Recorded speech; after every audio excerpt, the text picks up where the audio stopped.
I think they said they've been like living with them for like 30 years, or associated with people for 30 years. Yeah, people have been associating with these for like 30 years, I guess, and they just kind of follow them around. And the thing I thought was interesting is just like their structure. It goes through like their family dynamic and all that, and just like, you know, them hunting monkeys. And I don't know, I just sat there thinking like, and I guess we share what, 98% DNA with them is what they say. I know there's a lot. I don't know but like, number.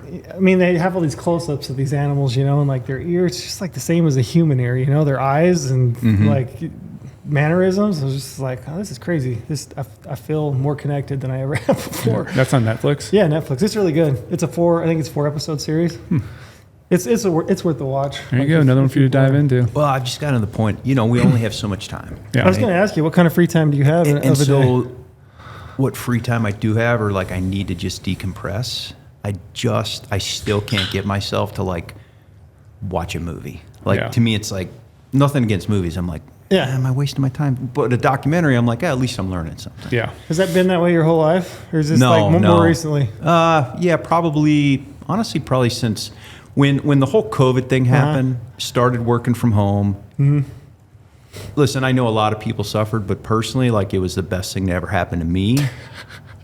and probably me and my wife, like, or my relationship with my wife, which is, you know, I've been married to her 31 years. Oh, wow.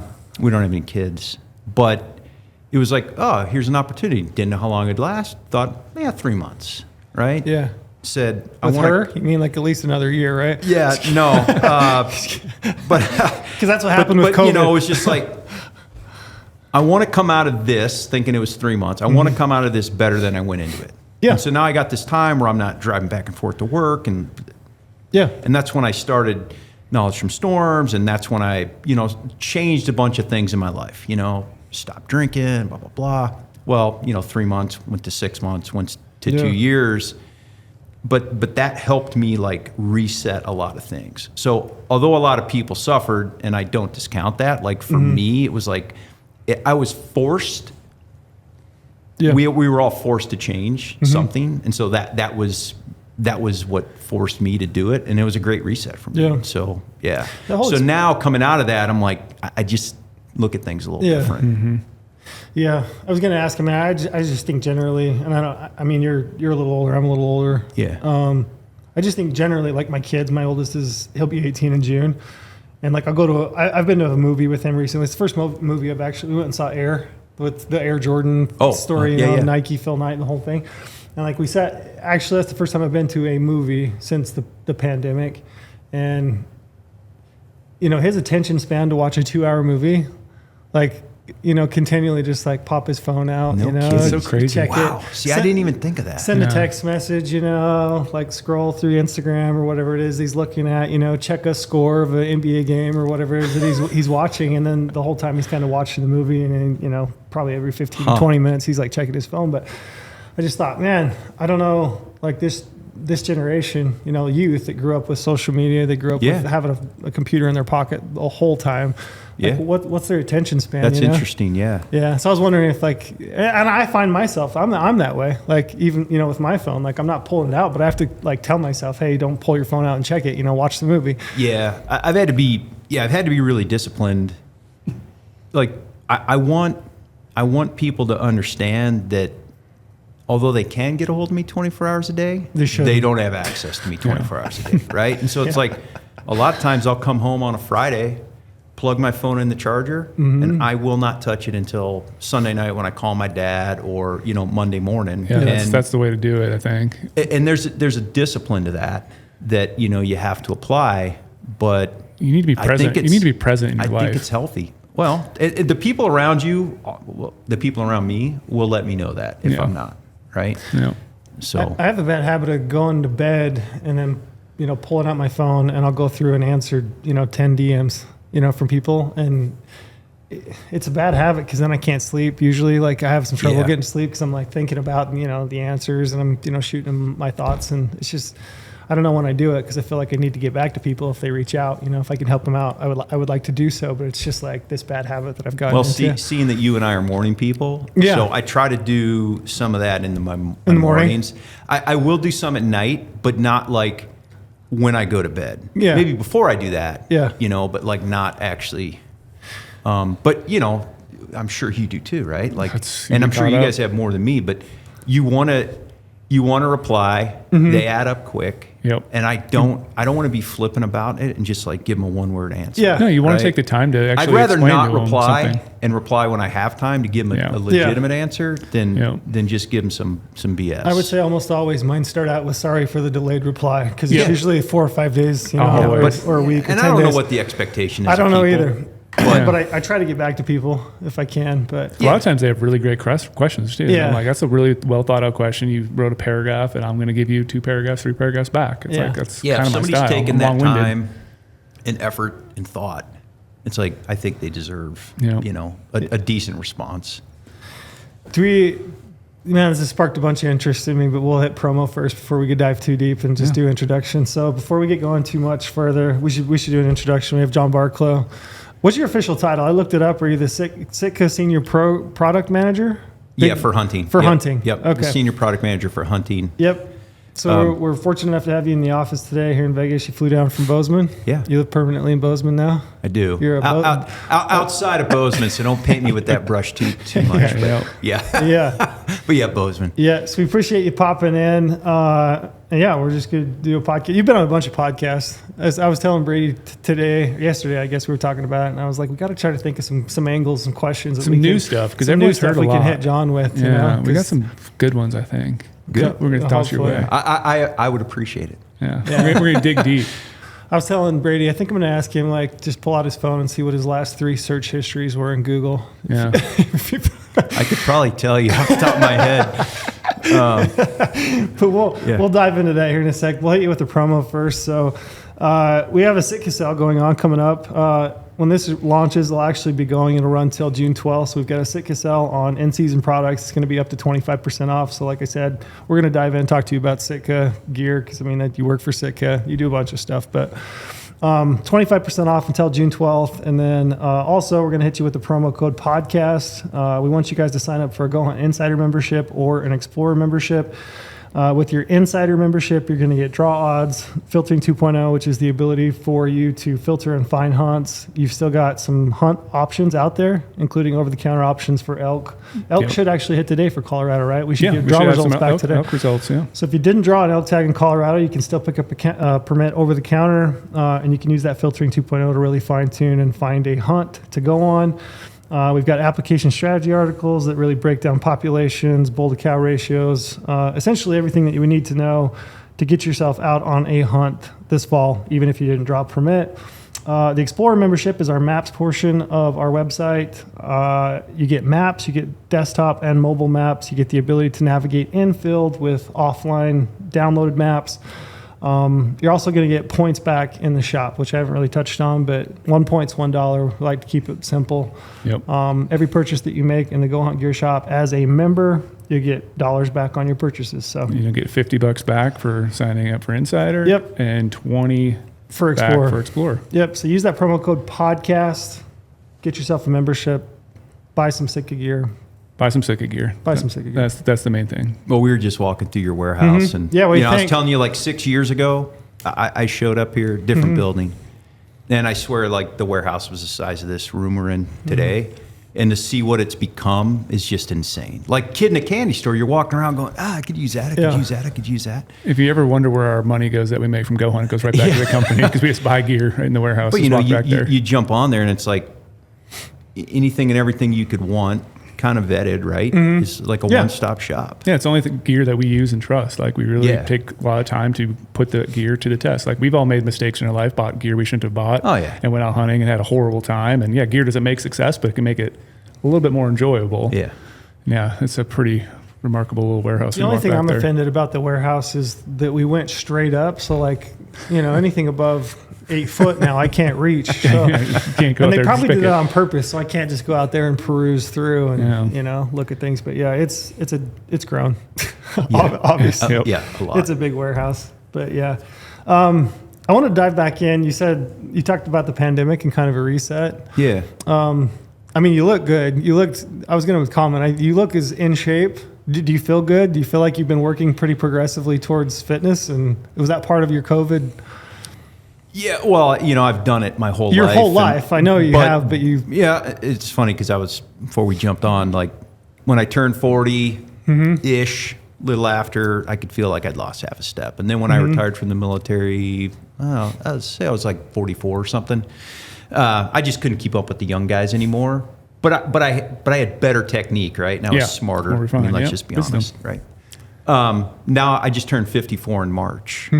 And I'm probably more committed to staying fit and healthy now than I even was when I was like 34. Because I wake up now and it's like, oh, got that ache, got that pain. And so I've had to be smarter with my training. I've really had to dial in my diet. I gave up drinking. That's when I'm kind of back and forth, but I gave that up when COVID started. And I've had to because I want to do this till the day I drop dead, right? Hunt, that is. And so you can't continue to do that and live up to your own ideals and expectations and the persona you have in your mind of yourself if you don't commit to it. And so it's like I've had to do even more now because I could get away with a lot of stuff when I was in my 30s and 40s that I can't get away with now. And so I just expect that this is going to have to continue, and I'm going to have to double down again in my 60s and double down again after that in my 70s, and gives me something to look forward to, honestly, is kind of the way I approach it. How do you approach, like, I'm interested in, because I do this, like I play these mental games with myself, there's times when, like, for whatever reason, and I don't know what it is in your head, maybe you can put your thumb on it, but like I'll have times when I'm like, this is a hard reset. Like I can do this, and I do it, and I'll do it for 6 months, a year, whatever it is. For me, it's mostly diet. I've never really had much of an issue, running. I like cardio. I don't do a lot of, weightlifting or anything like that, but like cardio, like I can get up and I can go for a 5-10 mile run in the morning and I feel fine about it. I don't bitch and moan about it at all. But like what I put in my mouth is like the hard thing. And there are times when I can totally do it and it's a hard reset and I'm great and I go for a while and then I kind of like slowly creep back into like just bad eating habits. But like for you, how do you approach that mentally as far as like self-control and, diet or exercise, or is there one of those that you struggle with more? Yeah, I would say diet is the biggest one. Like I've never had an issue getting into the gym, right? And by the gym, I mean, either outside rucking or running or whatever. For whatever reason, I've never had that issue. But I'm also a person who's very disciplined in documenting what I've done. So that's kind of the anal retentive side of me. Like I have training logs that go back to 1994. Really? I could tell you every arrow I've shot on the day, the distance, what I was working that day, broadheads, bear shaft tuning, going back to like 2003 or 4. Wow. Right. So I'm getting my point here, which is when all this happened and I wanted to start doing something different. Now, mind you, I just told you I already have this kind of trait, right? But when I started documenting what I ate every day, and there were several other metrics that I would track day to day. You have to be a little disciplined, but it held me accountable to myself to go, am I really willing to write bag of Cheetos down on my daily food intake? That's a really good point. Yeah, you start thinking about it. Am I? Like, am I that guy? If I am willing, what does that say about me? Well, and listen, that's not to say sometimes you don't write bag of Cheetos down. Yeah. But hopefully you write it down far less than you would have if you weren't tracking that. And so for me, it's like tracking those things along with the other things that I've tracked for decades has held me accountable. And it's like, not that you don't slip sometimes, but you don't slip as far or as long, and then it gets you right back on track, right? So for me, that is really what has helped dial me in. And how do you do you have a notebook? Like, so you handwrite this? Do you have a... So my training logs and my archery notebooks are all paper. And so every year, there's a different year for those, right? So I've got like stacks of them in my library. The food I track on my computer. So, I don't need to track. I don't keep track of that year to year. Do you use like an app on the computer, or are you just using like Excel or I like don't. Docs? I think probably need to at this point. The apps are really, really slick. And I've looked at a couple recently. I just haven't like pulled the trigger on them. Yeah. But yeah, Brady was showing us. He's got one that he can literally take his phone and take a picture of the barcode. Yep, take a picture of the barcode. The barcode of the product, everything. It'll tell you how many calories. It'll tell you, all the breakdowns. Yeah. So what I did for that, to touch on that briefly, is I can enter in all my backcountry food. So I have a meal basically. I built it in this app called MyFitnessPal.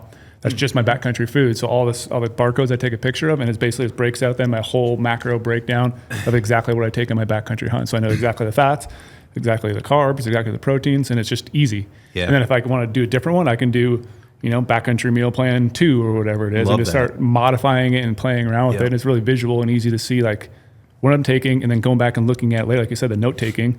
I can look back and like this worked or this didn't work. I want to modify this. I took too many carbs and need a little bit more protein. Like, it's pretty cool what you can do with the technology now with all those different apps when you're tracking things. And it's so important, right? So like the day-to-day, I think the day-to-day is crucial, right, at this point. Or at least at this point in my life. But when you're going to the backcountry, like you said, and I've talked about this a bunch, but it's like, that's when it like, potentially life and death, right? Mm-hmm. At a minimum, success and failure of your hunt, or your level of enjoyment. And so, in being able to do that, and everybody's going to be like, I guarantee you and I are completely different in meal plans when we go outside, right? Doesn't mean one's right or wrong. Nope. It's whatever works for that person, right? And then that can change by environment or whatever that is, cold, altitude, whatever. But yeah. Do you have daily training logs back to 94? Is that what you said? Yeah. Every day? Every day. Do you write down what you did that day as far as like... Every day. Yep. And then... That's so cool. And then I take it one step further. So my kind of holiday ritual going into between Christmas and New Year's, because that's the end of the year, then everything is tallied. And then those yearly tallies are entered into a spreadsheet I've got. So I could tell you, days lifted, miles run, meters rode, everything, and then that's all racked up. And it's fascinating to, I didn't do that right away, but after several, and it's fascinating to go back and look, and it's like, you could see like, if you kind of can think back and you're like, oh, when I was in my late 30s, like I was more into this, and you could see that trend, right? And then you think back about, how you were performing or what you did and what worked, what didn't. How long do you think that actually takes you per day to do that? Because it sounds like it's overwhelming, but I'm sure you got it down to a science. It's pretty easy. It's 5, 10 minutes you're just like a day. Recouping the whole day. Yeah. So normally I'll get up like early. That's when I'll try to do like DMs and do some writing and things like that, because the house isn't up and moving. Try to get a workout in or shoot or whatever. But then in the evening, at the end of the day, then that's when I just track that stuff before I go to bed. I'm curious, do you journal? Are you a journaler? No? Just keep track of your workouts, your arrow shot. I'm not like Dear Diary. No, not like that at all. Yeah, that's interesting. I'm not gonna lie. I don't know if I care about what I think at the end of the day. I just want to know what I did. You know what's really interesting? Yeah. Brady and I went on an aoudad hunt in Texas, and we stayed at this little house, and there was a lady that I guess that had owned the house, and she lived on the ranch, and she would go out I guess she lived there by herself most of the time, right? Yeah, by herself for a long time. Yeah, and she had logs of books that she'd kept there, and the one night when we got back to, I think we killed and we'd hike back out, and we sat down, we had the evening, kind of had everything put together and packed, and we sat down and we just kind of flipped through and like we're reading through it. It was so cool. It was honestly like one of the coolest things about that entire trip was just to like, she wrote down everything, including like what she'd seen that day for deer, if she'd seen some sheep. Yeah. Cattle got out. Joe came and visited. He brought his kids or whatever. Like, had a barbecue the one night, but like, it was super cool. Yeah. And like, I know for me, it's interesting that you bring that up because I think it's a good tool. I mean, it's not something that I've ever done by any means, but it took me, into my early 50s to start tracking the food, but it's crazy how much it's helped. Yeah, I can imagine. It's crazy how much it's helped. And then I have a certain metric I try to hold myself to a day. And so most of the time I do it. Yeah. Sometimes I splurge, and sometimes I don't even come close to it. But overall, if you just, and then, that's When you first started, did you have to make yourself, or are you personality wise, are you like more inclined to be? I think to personality do that wise, I'm kind of inclined to it, but like most people, you still have to do it. Mm-hmm. It's like, so my wife Jules, we were talking about like taking collagen, right? Because it's good for joints and things like this, and so I started taking it. And I don't really. Let's just say I've been doing it for just 3 weeks now, but she'll ask me, she'll like, hey, did you take your collagen? Because she wants me to take it for a workout. And I'm like, nope, haven't done it 21 days yet. It's not ingrained in my routine. Yeah. Once it's ingrained in my routine, like I'm good to go. Yeah. And I can carry that like when I travel, but like we can travel a lot during different periods of our day or our year.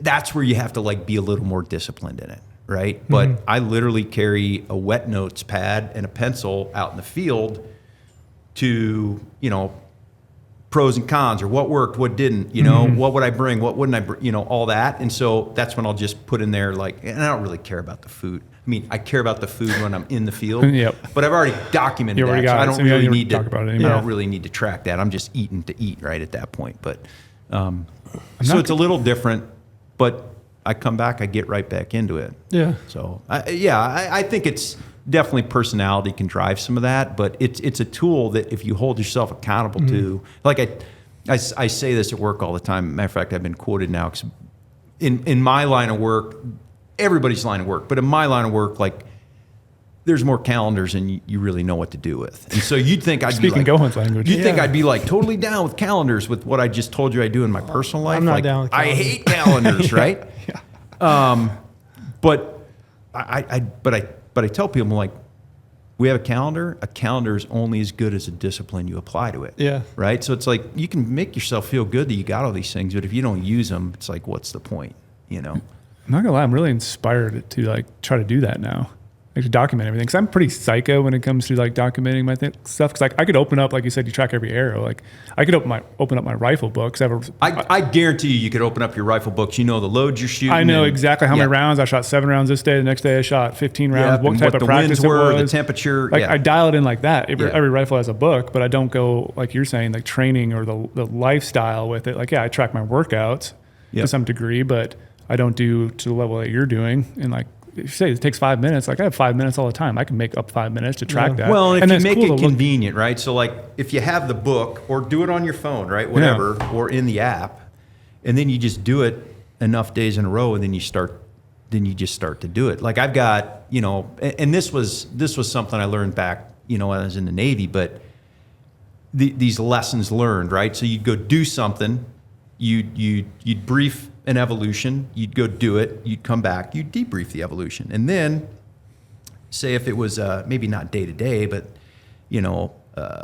week to week or operation to operation, and then you'd formally write, or sometimes the officer would write, a lessons learned where he'd gather all the lessons learned from everybody, right? And you'd put them in a document, and then other people, to your point with the woman on the ranch, you could go and it became digital, of course. You could go, okay, somebody went there, somebody went and did this, or somebody went and dove there. Like, what did they do? What did they learn? What? And then, so I started doing that with my hunting. And so then over time, it's like, you could go back and track and say, hey, I made that same mistake 3 times, And so like when winter starts and I go starting to do my little winter trips, sometimes I got to go back. I've been doing this a long time. And sometimes I got to go back and go, oh yeah, don't make that mistake again. Yeah. Oh yeah, don't make that mistake again. And you will, but if you make less of them is really the goal, right? Do you make a point of like before you go out on a hunt of revisiting your notes from other hunts? Normally prior to the season, but if I'm going somewhere like I haven't been in a while, like say, I don't know, just pick one, like Colorado. Like I haven't been back to Colorado in a long time, or Kansas maybe is a better idea because I might go to Kansas. If I have those notes, I'll pull those and look. A lot of times it's gear related, or season related, or because I'm generally not going back to the same area. But it's like the same environment or type of hunt or season. I think that kind of stuff would be awesome to have. I mean, if you killed an animal on a certain day, time of day, the situation, the scenario, how it worked out. think it'd be valuable. It'd be. I mean, I'm not very good at writing down, even dates. I have to go back through my phone and look at a picture to be like, okay, what day did I kill that animal? I think it'd be a pretty cool thing for you guys to build into Insider. That would be cool. That's a good little nugget right there. Track well, section. I mean, everything else is there. Yep. Yeah. Yeah, I used to be big on, like you said, taking like a Write in the Rain notebook. When I worked for the government, I was doing a lot of that, like tracking all the fish we were catching and measuring them They all. kind of make you write. Oh yeah, we wrote all the time. And like I was for a while, I do know I have photos of it when I was like elk hunting back in the day in Montana. I would write down exactly when I saw a bull, what he was doing, all that stuff. But like it wasn't a routine to me. I never kept up with it. But it's like you're basically doing that. And like I said, now if you could look back at those information, I could probably piece together a puzzle, even though I haven't elk hunted in years.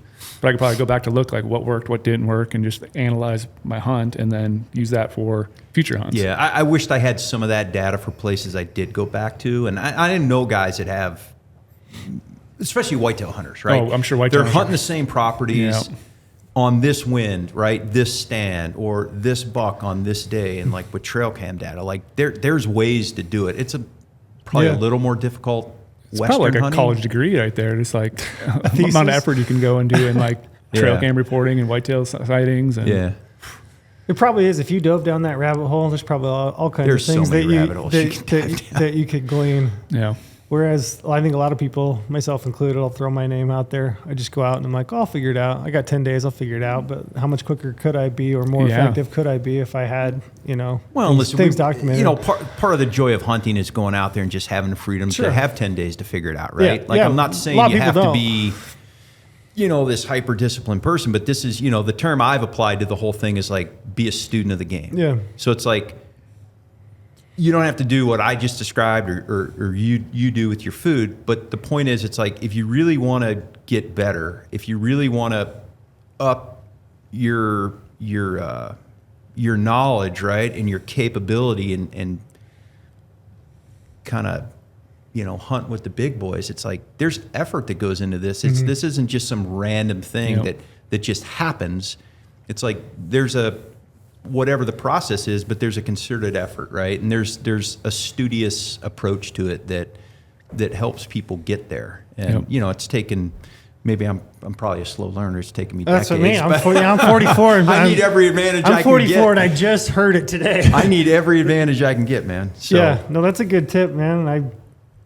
I think that was worth the rabbit hole. I don't think I've ever talked about that before, really. I think it's interesting because I'm always, I get by and I'm like, I get by, you know what I mean? But I am looking for ways to, tighten it up and just be a little bit better. Yeah, but I'll circle back. Like I could get by too, but at 54, and it started before that, the getting by is less and less, the window or gets more narrower. difficult. Yeah. And so it's like, don't be a victim, take advantage of what you can control. And so that's how I've kind of approached it right now. Yeah, I'm feeling it. I've noticed, I was telling, I think Lorenzo when I was down here last week, it used to be like I go out and I'll do a trail run. I've got a trail system there by my house and it's got different loops. I can run 5 or 7 or 11 or whatever it is. It used to be like I would never fall ever, like barely. I might fall twice a year. Like I'm lucky now if I don't like take a full on just eat shit at least once a week. And that's just, it's catching a toe on a rock or sagebrush or whatever it is, and then I roll over there and lay there and my dog comes and licks my face and she's like, what are you doing? But nobody ever shares that on Instagram. Nope. No one ever talks about that moment. Yeah. I don't even usually pack a phone with me, but to your point, it's just, my flexibility, I'm just not as nimble as I used to be. I just, hand-eye coordination, foot coordination just isn't what it used to be. So I think you're right. I look back at my 30s and I'm like, I just can't do what I used to do. So you do have to explore and find ways to tighten it up. Play smarter, not harder kind of deal. Yeah, that's it. I was going to ask you, so how long have you been at Sitka? A little over 8 years now. 8? Yeah. Man, that went quick. Yeah, it did. Time flies these days. Crazy fast. Yeah. And how long you were in the military before that? Yeah, for 26. As a diver? Is that what you said you started out? Yep. Did you get in the military? Have you ever talked about this? Like how you got into the military? Just recently on the Josh Smith podcast. Are you okay with talking about it? Yeah. You're good? I'm just curious. Like when did... I hadn't talked about it ever, and like even thought about it for a long time. Like my long-term memory isn't as good as my short-term memory. Yeah, I have early onset Alzheimer's. That's what I say. Yeah, names don't come quite as quick as they used to. No. I mean, when did you join the military? And you were in the Navy? Yeah. So I think I always wanted to do it. Like I thought, like any kid, like you want to go play football or whatever, be a fireman. But I always kind of knew I wanted to go into the military. I won't be all poetic and say it was about service to others and this kind of. I don't know if I knew any of that, to be quite honest. Did you have family in the military? My dad was in the military for a short period of time, but to me, what I was seeking, and so I tried to go into the Naval. I applied for the Naval Academy when I was a junior. No chance in hell I'd ever get accepted. In high school? Right? Yeah, I barely made it through high school. Really? Yeah. You didn't get good grades? No. If it wasn't for sports, like I probably wouldn't have made it through high school, right? So I was like, I'll go play football. That's what I wanted to do. Went to Northwestern for a very short period of time. That didn't work. Like I had already had a couple knee surgeries, and like at the end of the day, I was like, I want to go into the military because you have a very short period of time to do that from an age perspective. And really when I look back, what I was seeking is as much as the service and being a part of something bigger than yourself, all that everybody says, like I was seeking adventure. I wanted to get the hell out of Cleveland, Ohio. I wanted to go see the world. I wanted to go have some badass adventures. I wanted to begin to write my story. And so that's really what I was seeking. And so when I made that decision, I went and talked to the recruiter, and 2 weeks later I was on a plane. Really? And never looked back. And honestly, would I do a few things like in between, like intermediate, a little different? Yeah, maybe. But I'd do it all over again. Like I'd do it all over again. And the reason I'd probably still be there if, one, I could physically do it, and two, it wasn't, such a toll on, the family. But I loved it. I can't imagine you did much diving in Cleveland. No. I mean, I learned how to dive in Ohio somewhere in some quarry, but really? Yeah, but I just wanted to go, man. For some reason, San Diego, it's like sun, and maybe not if you live here in Vegas, but where I grew up, it's like I'm sick of the sun. Sun and Vegas. girls on beaches and bikinis, and that seemed pretty appealing to me. Yeah. So, yeah. So diving,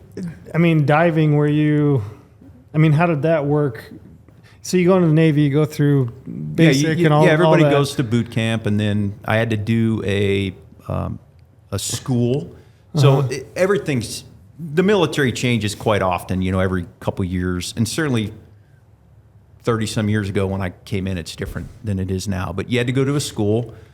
So I picked photography school. Nice, because it was the shortest and seemed like the easiest course to get through. So I did that. And then in the process thereof, I had to do these screening tests. And so then I went to my first dive school. Wanted to go to San Diego because all that what I just described happened in Florida. Okay. But I still had not gone to San Diego yet, right? Florida was a step up. But you were hellbound to get to San Diego. It wasn't San Diego. Yeah. So then they kind of give you this false illusion that you can kind of tell them where you'd like to go. Not that there's a guarantee. And I'm like, and you get 3 choices. And I put San Diego for all 3 choices. Didn't care where I went in San Diego. I just want to go to San Diego. All 3 choices. That's a good tactic. And I ended up in the Philippines. Really? They were like, which I didn't know this at the time. I'll circle back on that in a minute. I didn't know this at the time, but that was the single best thing that ever happened to me in the 26 years I was in the military. And the reason is because even though I flew right over San Diego on the way, the unit that I got to, the group of folks that I worked with, very small group, very tight knit, very experienced. It was me and another guy were the by far the most junior people there. Like we were essentially a year into the Navy, and I'm at the time, because this is 1989. Yeah, this was 1989. A lot of these guys were at the end of their career. They were Vietnam vets. They were very senior. They didn't necessarily want to go diving anymore. Either they couldn't physically do it or they just didn't want to do it. And so not only did we get opportunities that we wouldn't otherwise have gotten at that junior stage in our life, but we got so much experience, like literally. And I have some of the logs from the Navy, but at a certain point I lost track. We were diving on average 6 days a week. What does it entail when you're going diving? 6 hours a day. So at that particular command, it was very diverse. But generally speaking, because you were in the Philippines, you were kind of way out in the South Pacific. You would dive on ships and submarines. It would come in from say they were coming back from the Persian Gulf, right? So they'd come into port. I remember one hit a whale. I remember one had come in and crushed the whole front of the bow underwater, where the sonar was. And I don't remember the name of the ship, but one had come in, it hit a mine and blew a huge hole in the side, and it killed some people. Submarines needed to be swam underwater from front to back. So you're kind of just inspecting it? Before and after they left, and all this kind of stuff. But we did body recoveries. We picked up helicopters that had crashed and different things like that. Wild. So it was really, really diverse. I got to go to Vietnam and do look for POWs, or not POWs, missing in action, right? In this big lake, right? Because I was a photographer. Sure. They just assumed that I could take pictures underwater. Yeah. I took pictures underwater. I don't ever know if any of them ever came out because it was filmed. Yeah. And you never got to develop it. You just gave them the film, and for all I know, I did all that and never even had a picture worth looking at. But it was really, really diverse. And so I just got so much experience. But the thing I learned is, and really come to appreciate it, is working with small teams. And so that's kind of been the trajectory of my whole life.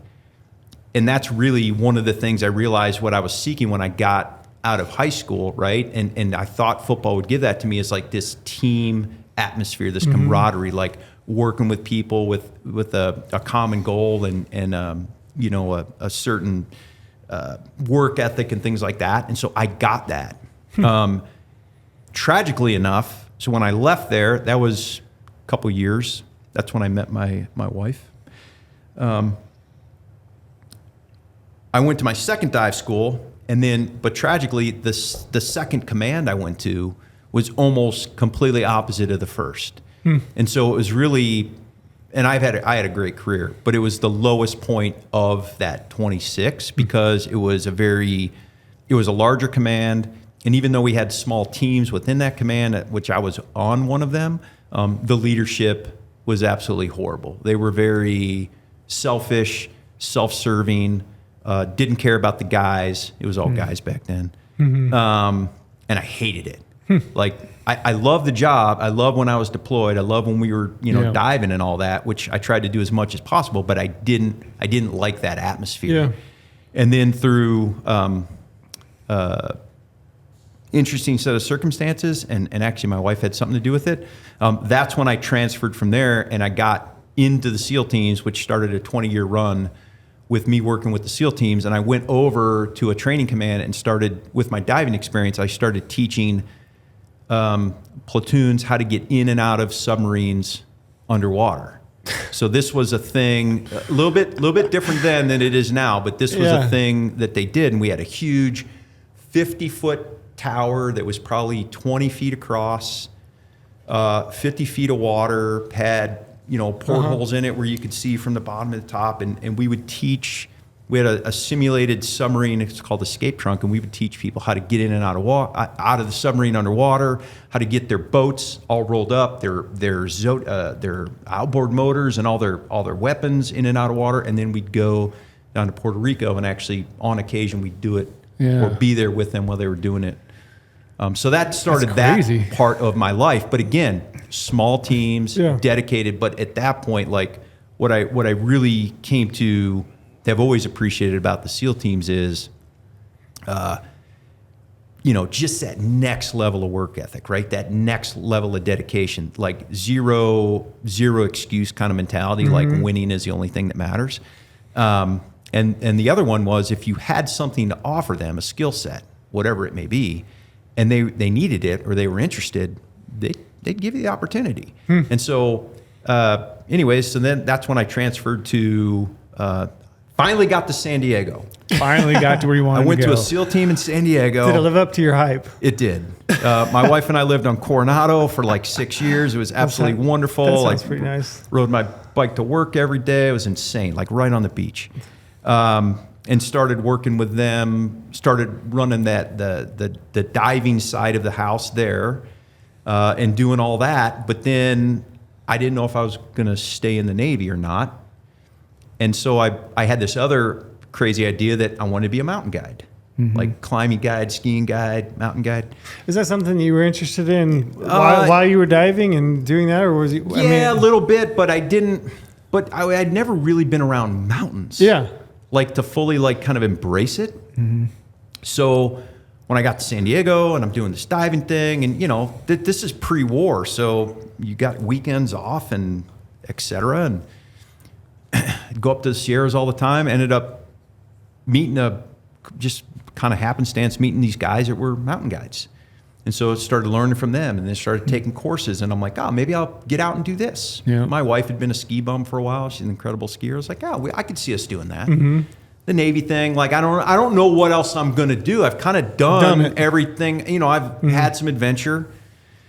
And but long story short, I came back from some of these trips talking to guys in different platoons, and they're like, well, hey, could you teach us to do this? Hey, could you teach us to do that? And next thing I know, I'm teaching some platoons to rock climb. I'm teaching some platoons. I did a winter course right there in Southern California. And then they're like, hey, would you come up, you know, with us to Alaska and like augment their instructor cadre and like, you know, just kind of be a conduit. And I'm like, so all this happened, still not knowing where it was leading, foreshadowing 9/11 happens. Yeah. Well, when 9/11 happened, of course, everybody's world changed, all of us, right? And I had enough of a reputation, at least on the West Coast and with the guys in Alaska, that, you know, it was, you know, the shackles were taken off and like money was no object and all the rules were out the window and the only thing that mattered was winning and like kicking the shit out of the enemy, right? Yeah.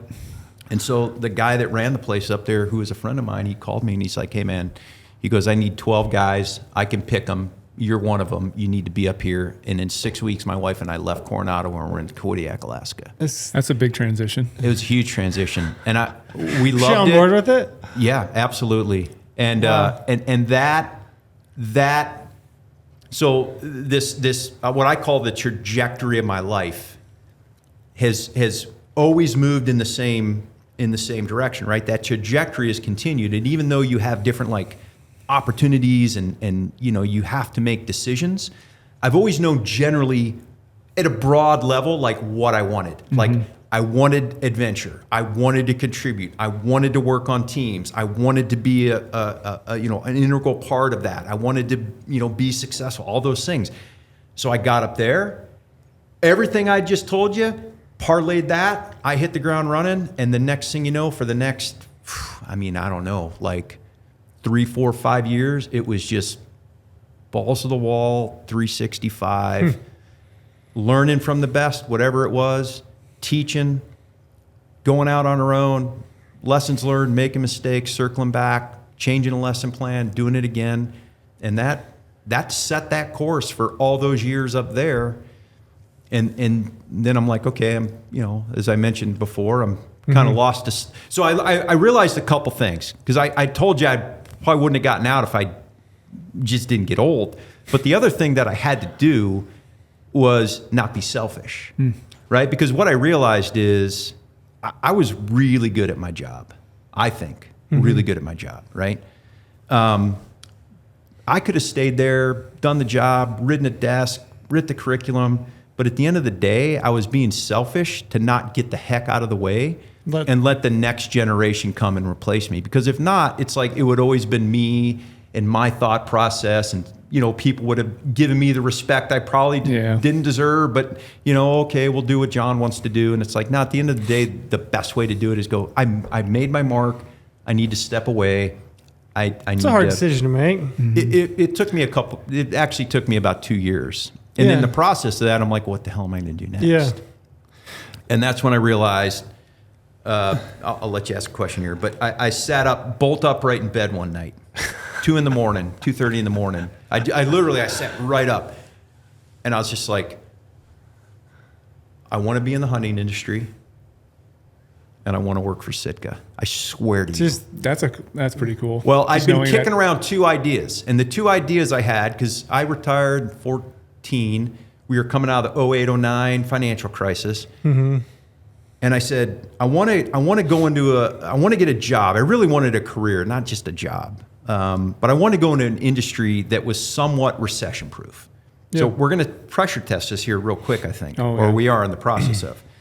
And the 2 things I came down to is I could either go into the hunting industry because people are super passionate and they're still going to hunt, or I could go into the pet toy industry because people are still going to buy like pet toys and dog chews and stuff for their pets, right? I love my dog. And so I chose hunting Yeah. over pets. So I mean, you got a cat. I and know. then just through a weird, crazy set of circumstances, I ended up where I am now. I was going to ask, because I hear you talk. You say that kind of the trajectory of your life you've followed. You know, you've kind of known. Sounds like that you followed, and you've kind of known where you're going to go, and you're going to do the next thing, and you're pursuing these things based off of, you know, a feeling for adventure, the way you describe it, right? I mean, are you a guy that thinks a lot about the next step? I mean, are you always thinking about what is the next thing for me? Like you sound pretty intentional, I guess is the word that keeps coming to my mind. Yeah, and I could see how you would think that, and at some level maybe, but it's not like as soon as I get to the next destination, I'm thinking what's next. Yeah. When I get to wherever I'm going, I'm all in. Mm-hmm. But then I think for me personally, like, you know, being honest with ourselves can be a difficult thing, right? It's really hard. It's the hardest thing, I think. It is, right? To not bullshit yourself. But like but that. at a certain point, in every you know, there's lots of things that factor in. Like every critical step in my life, there's been a mentor, right? Although for years I didn't know it. Like I didn't recognize those people as what they were. Yeah. But nonetheless, they were there. I had this broad idea of the direction I wanted to go, and then life has doors that open and close, right? And so when they open and close, you don't know how long they're going to be open. And so if you don't at least have an idea of what you want to do, this is for me. I don't at least have an idea of what I want to do. When that door opens, you may hesitate so long, you don't take advantage of the opportunity, door closes. Probably never opens again. Yep. What I've been able to do, because I knew the general trajectory, is when certain doors opened, I didn't have to think to go to Alaska.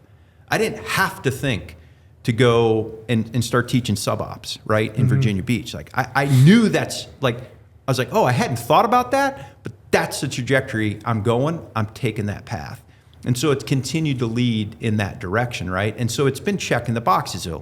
Small teams, teams that are willing to let you contribute what you have to offer, and like, you know, value your work, and like adventure, and like you're growing as a person. It's like just broad ideas. But at a certain point, you do something for long enough and you're like, like COVID, you know, it's like, what do I want to do? It's like, well, I kind of have thought about, you know, wanting to teach again. I didn't have it all fleshed out. And I'm like, I'm going to start and see where it goes. Yeah.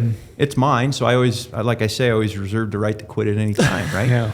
So I try not to put too much pressure on myself there, but it's like, but as long as I'm moving in the direction I think, I don't know where I'm going to end up. I mean, inevitably in some grave, I guess, but you know, Decision making, though, you've definitely got that. Like you've got the ability to, you know, feel and kind of process as you're moving along through the trajectory of your life. But then you do seem to have the ability to make a decision and feel good about it and jump in and go. Yeah, you have to. And I'm also a person, and that's why maybe my long-term memory's bad, but like I'm a person that doesn't look back either. Yeah. Like I'm not a person that sits around and like thinks about the good old days in the military. Like on occasion I will, but it's like not what I do, because I'm like just focusing forward. Yeah. You know, what's next? That trajectory, like to me, that's the best way I've been able to describe it anyways to myself. I was going to ask you, so you did this, what was your official title there when you were on Kodiak? Trained SEALs? Is that, I mean, the way I had you're bio. I mean, at first I was a field instructor, then I became the training officer, then I became the operations officer, but yeah. I mean, what was that process like? They would send guys to you, and you're basically kind of in charge of putting them through a course. And is it mountain survival, cold? I mean, yeah. What was it kind of morphed over time, but the way it started was we needed to get the dozen or so guys. Like we needed to get, quite frankly, our own shit together. Mm-hmm. The military, specifically special operations, after the Cold War, so think the traditional Cold War stuff, like the winter mountain operations, survival, all that, like for the most part had aged out of the military, right? And the gear had aged out, and although the special forces in the Army, like they still had a pretty robust program, it wasn't focused. It wasn't nobody because. It's like, I'm going to go climb with the French. Or I'm going to go climb with the Germans. It wasn't like focused on the Hindu Kush, right? Yeah. And so we had to kind of get our own shit together, get our gear up to speed, get our clothing up to speed, what are we going to do? How are we going to teach us? What are our tactics? Like what works, what doesn't work? At the same time, guys are going into Afghanistan, getting shot up, getting killed. And so you're learning like quickly in real time what you got to do. And so we would travel to help those guys. That's how it started. And at the same time, we're trying to figure it out. Then once we got it figured out, so let's just say probably a year and a half, maybe, that's when people started coming to us. And then we had a training curriculum, basically 30 days long. At the time, it was 30 days nonstop. Like every day was a training day, doing something, right? Either in the classroom or out in the field or a combination thereof. And you'd get people. It was so diverse. I mean, they could have been somebody who went to a month-long NOLS course or grew up with a dad who was a mountain guide or ski patrol to a kid who had never seen a snowflake before, ever. And in 30 days, what I think predominantly we did, can't speak for every single person, you would take somebody, because you'd kind of have to start from that base knowledge, somebody who'd never seen a snowflake. 30 days later, not only are they capable of taking care of themselves, but they're at least capable to look over and manage or help manage their buddy, because you'd always work in pairs. And you'd be able to apply in 30 days just some very basic tactics. So apply a military application to it. So it's like, hey, you're not just out here camping and joking and cooking, like there's actually, one person's got to be awake all the time, blah, blah, blah. You got to establish a camp where you can see take the high ground, all this kind of stuff. And but the entire process of that, you're designing that coursework. You're thinking your way through what do these people need to know? Like that was on you, like the whole thing. Yeah. Basically the first 5 days were the first 3 or 4, probably 4 days was like fairly classroom intensive. And then we started going in the field. And then from there, it was like classroom, application in the field, classroom, application in the field. And some of those field, evolutions, I think the longest, there were 2 stints of 4 days each, I think. What are you really doing when you're taking them out into the mountains to try to like teach them the survival stuff or whatever it might be? At first you're literally there shepherding them. You're showing them the right thing to do. You're giving them the example, right? You're living with them. You're watching them make mistakes and teaching them, because you're trying to teach them, right? So it's not like, hey, you screwed up, like give push-ups. Like at this point in time, it's like, hey, you screwed up. Here's how you got to do this. Or, hey, remember we talked about this? Like you can't light your stove that way. You're going to, cause a giant fireball and burn up your tent, and everybody's going to know you're here. Yeah, Omar. we had a story about Omar doing that. He almost burned my TV down recently. He screwed in his stove, but he didn't get the connection between the two of them. So many crazy things. It was a giant fireball, like 2 feet high. And then so then you start to like give them a longer leash. They're out there running around the mountains. They don't think maybe you're there, but you kind of are. And then ultimately at the end, like they're out for 4 days on their own, as a group. They're working in squads or platoons, which is like, you just say like 6 to 12 guys-ish at a time. But are you taking them out in like kind of nasty weather and all sorts of different environments, like deep snow, like trying to... Yeah, so that was the thing. Obviously you can't control the weather, but... Kodiak, you can't. No. I mean, at the end of the day, like you're trying to prepare these guys for war, and there's just no way around that, right? And so you have all these things in place to mitigate risk, but at the end of the day, you're also training them to go to war, where you still try to mitigate risk, but you can never remove risk. So what I'm trying to say is, yeah, we would modify the training at times, but dude, we went out in full on shit storms all the time. Like all the time. Like I remember one time, so I was running the 3-day patrol or whatever. I'm living in a tent. Everybody else is living in snow caves. Probably 3 to 4 guys in a snow cave, right? So I'm in a tent outside the snow cave, so I got good communications back to the headquarters. Mm-hmm. And it's a full-on rage and blizzard that night, you know, and we're like 2 or 3, probably two nights into it. And I get up in the morning, it's still dark, and I'm like, I'm going to go, you know. I know that these guys are in front of me on this big, like, hillside. I know, because I saw them dig their snow caves, you know. And they got their skis or snowshoes and stuff on the outside. So I'm going to be able to identify all the doors. And I got out, and it's a complete whiteout. And I'm like, oh, well, it's 20 yards till I hit this cliff face. And then I go left, and there's, 12 snow caves. And I go right, and there's 12 snow caves. Yeah. And then I'll come back to the center and get to my tent. Well, first of all, I couldn't find the snow caves. Because all the skis, because the other instructors had skis, all the snows, everything's snowed over, blown over. So I walk one way, I don't see any snow caves or doors. I walk the other way, I think I walk the other way, I don't see any snow caves or doors. I come back to what I think is a center. Now, mind you, I got out, I didn't do what I say everybody else should do, which is have their shit on them to survive. I couldn't find my tent. Oh, man. I couldn't find my tent. And I'm like, you're going to be that guy. You're going to be that guy. You're the instructor that can't find his tent. Who everybody's going to dig out at their required time. They're going to dig out and they're going to start putting their stuff on. And they're going to go, yeah, where's the guy in charge? And his tent's going to be there. And all his shit's going to be inside. And he's not going to be there. And I'm like, have his stuff. Don't be that guy. Don't be that guy. So I literally just stopped and stood there. I had a puffy jacket on and stuff. I literally stopped and stood there and thought about it. And just about 10 minutes later, there was just enough gray light. And I had a headlamp.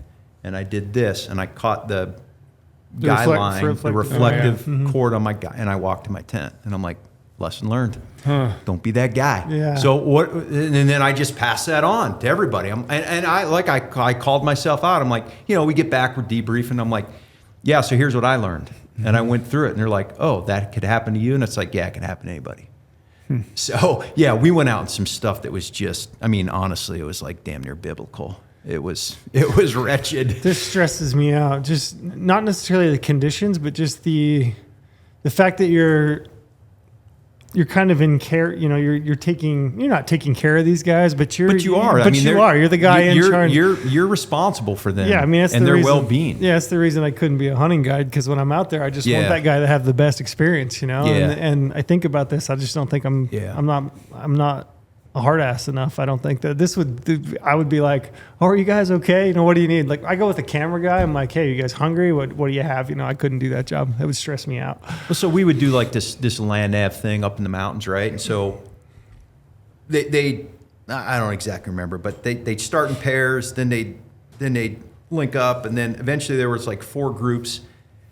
The 4 groups would be in this kind of basin, and that's where they would like camp for the night. And then we would come in, instructors from a different direction, kind of knew where they were, and then we'd split up and manage our groups. And, it's poor weather as always. And this one group, we got commo with them, but they're like, this one pair, I should say. And they're like, they never linked up with the bigger group. And like, where were they? And they got turned around and this and that. And it's like, where are you? Give us your grid coordinates, kind of thing, blah, blah, blah.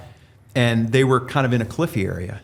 And it's like, well, you could ask them to come to you, you could go to them, or you could tell them to sit down and ride the night out, because they had their gear on, like they had gear on their back. And so you're like, stop what you're doing, Park it. You're we called it layup, but like you're laying up right there. And in the morning, you know, and so it's like, you know, we want you to come up on, you know, comms every 3 hours. You know, we had this protocol, but it's like, and in the morning, we'll tell you when to move and you'll be able to, you know, weather should be better and you'll get here, you know. And it's not like you didn't yell at them, but you had to reinforce like, okay, what happened? Did you learn something? What can we do different? Like you compromise the whole, you know, if this is a military operation, like for real, like you compromise the whole thing. And so it was this nurturing.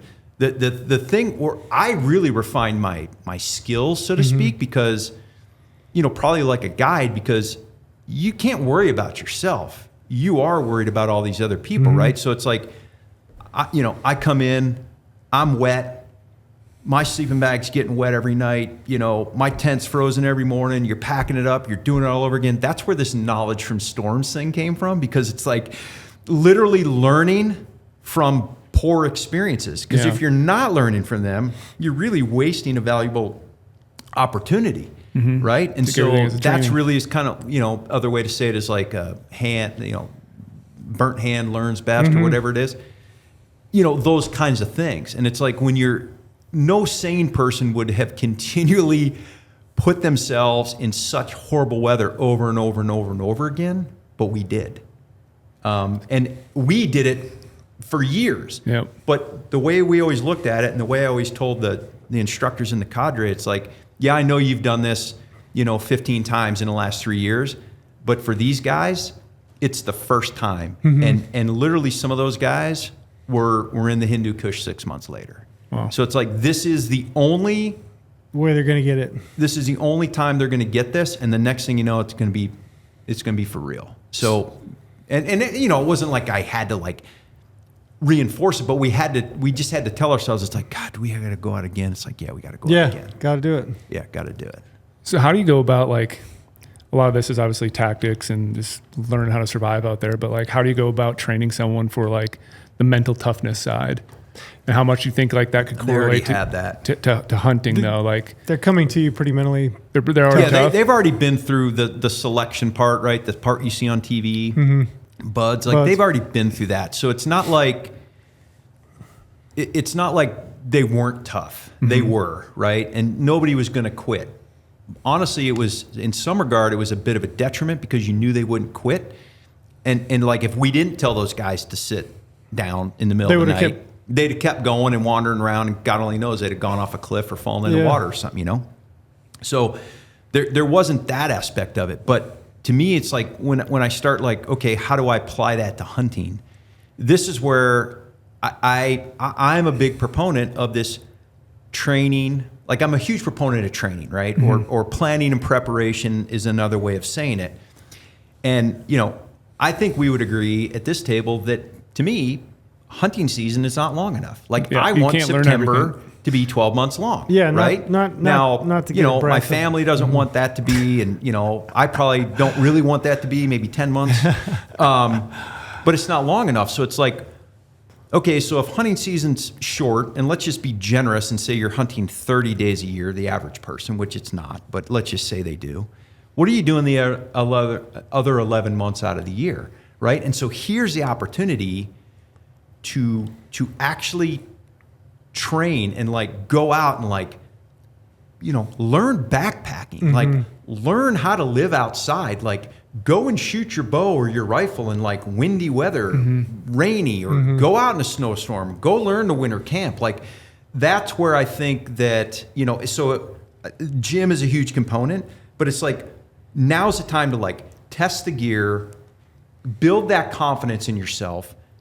And then you go, oh, I can take care of myself. Now I can take care of my buddy. If your buddy does the same thing, now you're mutually supporting. It's like, oh, because Trail's going to go down one day from altitude sick. I'm going to go down one day from dehydration.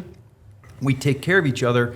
We're learning. And then to me, that begins to stack the odds of success in your favor, because if you know, and we talked about this earlier, but you know, if it's, you know, the cool thing to go out for 14 days in the backcountry to go hunt a mule deer, okay, not saying it's not, but that is a graduate level of hunting that the vast majority of the people are not ready for because they haven't either trained for it. They haven't put themselves right? in an or they uncomfortable haven't situation. started at such a young age and gotten 2 decades of experience to get to that point.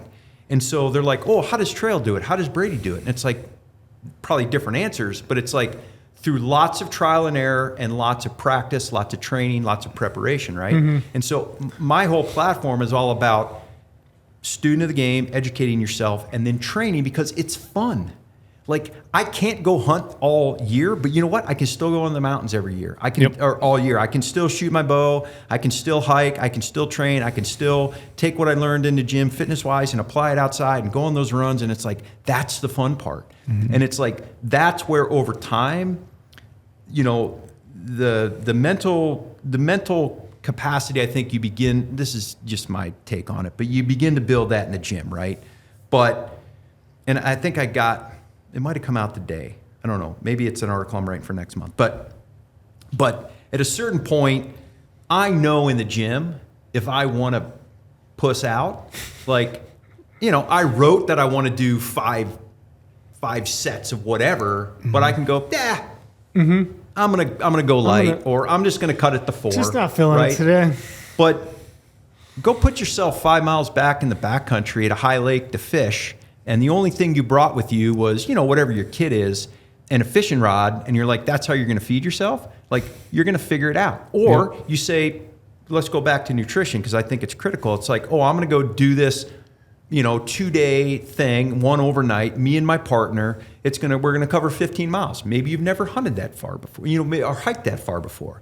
Don't worry about the pack, or don't worry about the rifle. Don't worry about the bow. Don't worry about the tag. Don't worry about finding the animal. Just go live in the environment and see if that food plan actually works for you. Yep. And you could do that any month out of the year, hopefully not September and October. Yeah. Don't do your training during the hunt. Right. Don't train during the hunt. Train in the off season. I don't really think there is an off season, but train in the off season. Have a great adventure. Learn a bunch of shit. And then when you get that tag, or when you do go in there and you're like, hey man, you know what? On Google Earth, we dropped waypoints, and our first waypoint from the trailhead is 8 miles in and 2,000 feet of elevation gain. And we know from our training, that's going to wreck us. So you know what? We're going to drop 1 or 2 intermittent points in between there, take 2 or 3 days to get there, hunt on our way, acclimatize, maybe carry a little more food, but when we get there, we're going to be more effective. Right? And so you start to learn all these things that I don't know if people, when I say these things, I don't know if people like get overwhelmed. I don't mean it to be overwhelmed. A buddy of mine from Ohio, right, was just kicking his ass in Colorado, going from essentially 300 feet above sea level to 8,500 feet at the trailhead.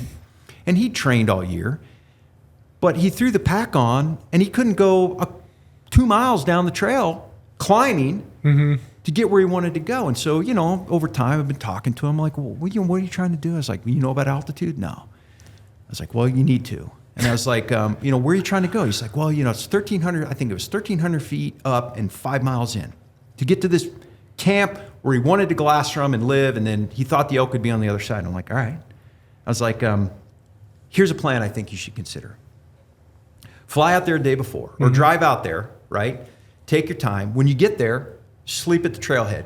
The next day, hunt around the trailhead. Yeah. Just with a day pack. You never know. You may find a bull. Okay, now you're good. Second day, instead of going 5 miles in, how about you go 2.5? Find a water source between you and where you want to go. Hydrate. Stop there, hang out, hunt there. Yep. You might be walking by elk. And then 2 days later, you get to where you want to go because he was so overwhelmed. Yeah, that's like a lot of people do. Was kicking his own butt because of the altitude. Yeah. And he's like, man, this thing, I can't do it. And I'm like, no, you're just not thinking about it right. Because, you know, quite frankly, all of us have probably, not on purpose, but like painted this picture of, oh my gosh, it's so romantic and awesome. And like, everyone wants to go deep. And it's like, I live at 5,000 feet. Yeah.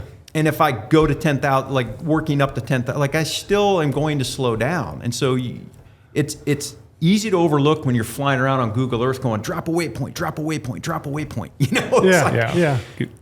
I think about it a lot when, in terms of like hunting on my own, because I for whatever reason, I've always been a little bit of a loner, and my brothers, which I hunted with, my dad was getting a little bit older, but as I started to really get into hunting in like, early 20s, a lot of the hunting I did was on my own because I didn't have, close buddies that hunted. My brothers had kind of all moved away. They're a lot older than me.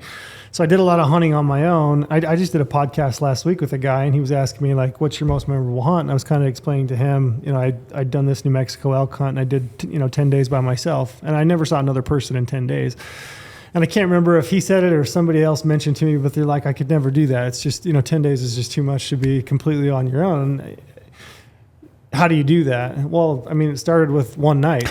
Do you know what I mean? Yeah. When I was 20. It's a great answer. Yeah, I mean, it started with one night when I was 20, and I was probably terrified. I was at timberline and lightning and going through some of those experiences. But like, you don't bite off 10 days by yourself, completely alone, in one chunk. Steps to it. Yeah, you got to do one night, and then two maybe, then a weekend, and you kind of build into it. And I think you get. We get this a lot. I know Brady does too, but we get a lot of people that are fairly new to hunting. And I think you're right. I think they do see it as this romanticized thing that, I'm going to go on this 10-day backpack hunt and just crush it. But it always looks beautiful on a hunt film where you see other guys doing it. Like, oh yeah, they're just going out there. Looks great on the gram, right? Yeah. Yeah. Yeah, but you got to break that thing off in chunks. So because it becomes overwhelming, right? So this guy that I'm referencing, he's like, well, I'm out there and I'm by myself and, I get lonely and like, don't you get lonely in this or, this and that? I'm like, yeah. I was like, of course. Yep. I was like, but you know what? You're right. Nobody talks about it. Nobody's going to like do a video, right? In the middle of nowhere. It's like, yeah, I'm so really lonely and missing the kids, right? But the reality is we're all humans. But the reason you get to the 10 days is because you started with one, right? Or you started with two. And, or in that guy's case, he's not hunting alone anymore. He's with another person now. Mm-hmm. And so all of a sudden the aperture's opening for him. And, it's like, well, don't you get tired or, is that enough water to drink in a day? And I'm like, yes, I get tired and no, that's not enough water to drink, but that is the reality. And so you have to understand that over, at least for me, over the course of a week, like you're probably going to start to, degrade a little bit. You may lose some weight or you may be hungry or you may crave the cheeseburger, right? But that's part of the process that maybe, just painting with a very broad brush, we collectively, like don't talk about as much as maybe we should. Mm-hmm. And because I don't want it to ever come off as like we're trying to deter people, but also it's like, don't blow smoke up their ass. Yeah, you got to be real with them. You got to be real with them. And then, quite frankly, like I don't share a lot of my failures, but certainly back in the day, I got a hell of a lot more failures or, went on trips where I didn't kill something than trips that I did. Yep. Yeah. You're only showing the ones nowadays where you do. Yeah. So I think, people can get a false narrative there, but I always think, I don't know if other people have, things that they say or mantras or what, I don't know if you call it a mantra, but typically usually when I get feeling lonely and I'm like, man, I miss home, miss the kids. I always think like, what's lonelier than this moment right now? Me in a week in front of my computer in my basement. That's the loneliest. Like that's way more lonely than where I'm at right now. And you have to live with that for another 300 days or whatever it is that the difference between when you get to go hunting again. But I think about that all the time. I'm like, what's more lonely than being here right now? Yeah, this kind of sucks. I'm not seeing anything. I'm not achieving, but I'm going to be in front of my computer here in a week, and that really sucks. But that's why I think that people need to, eat this elephant in smaller bites, right? So we were talking about this also, earlier this morning, but it's like the do-it-yourself public land archery elk hunt out west, rightly so, is seen as a pinnacle, right? Is, Now, sheep hunting is also awesome, but you can't get very many tags, right? But that's just the first part of the paragraph. The second part is it's the PhD level of hunting, right? Like you've got everything stacked against you, species, weapon, area, all that. And when because the vast majority of hunters in North America are whitetail hunters or do whitetail hunt, right? And there's a dense demographic of them back east where it's like, oh, I'm just going 200 yards. I'm going to sit in a tree stand. I come back every night. And then you socialize or, whatever that is. And so it's a totally different thing. And so it's like, as opposed to sitting there and going, well, but I need to do this. It's like, come out and turkey hunt, come out and antelope hunt, come out and bear hunt. Or say, you know what, I'm going to elk hunt. I'm going to do it with a buddy. And I'm not going to default to just backpack hunting. Yeah. We're going to hunt from a fixed camp. We're going to move that camp 3 times in a week. We've got 6 areas identified on the map. Who did I talk to about this the other day? And it actually was on another podcast. And I was like, I'm gonna say it again, but I'm like, I'm going to tell you a dirty little secret. I'm going to give you the secret. And the guy's like, what is it? And I'm like, not everybody who kills an elk out west backpack hunts in and kills it 8 miles off the road. Yeah, it's probably a small I'm just thing. going to give you that's not the only way to do it. Yeah. Yep.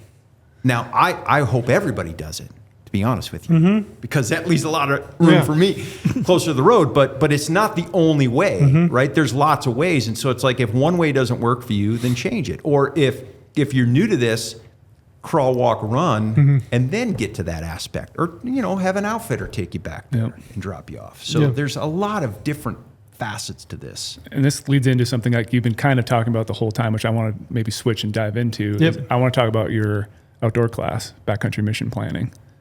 So that's like, I was super excited when we, got you on board with that. And like, I'm not blowing smoke, but that's my favorite course we have on outdoor class by far. Yeah.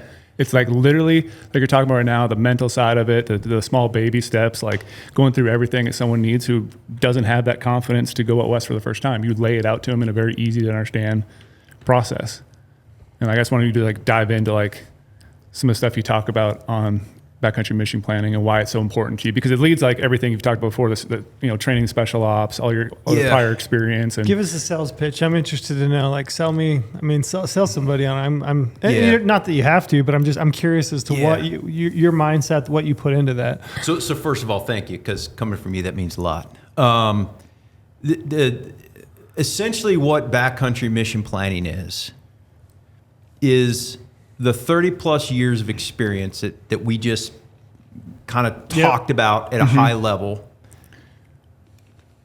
All those lessons learned, all those lessons documented, all those things I've seen, all those mistakes I've made, I've tried to pour into that course, right?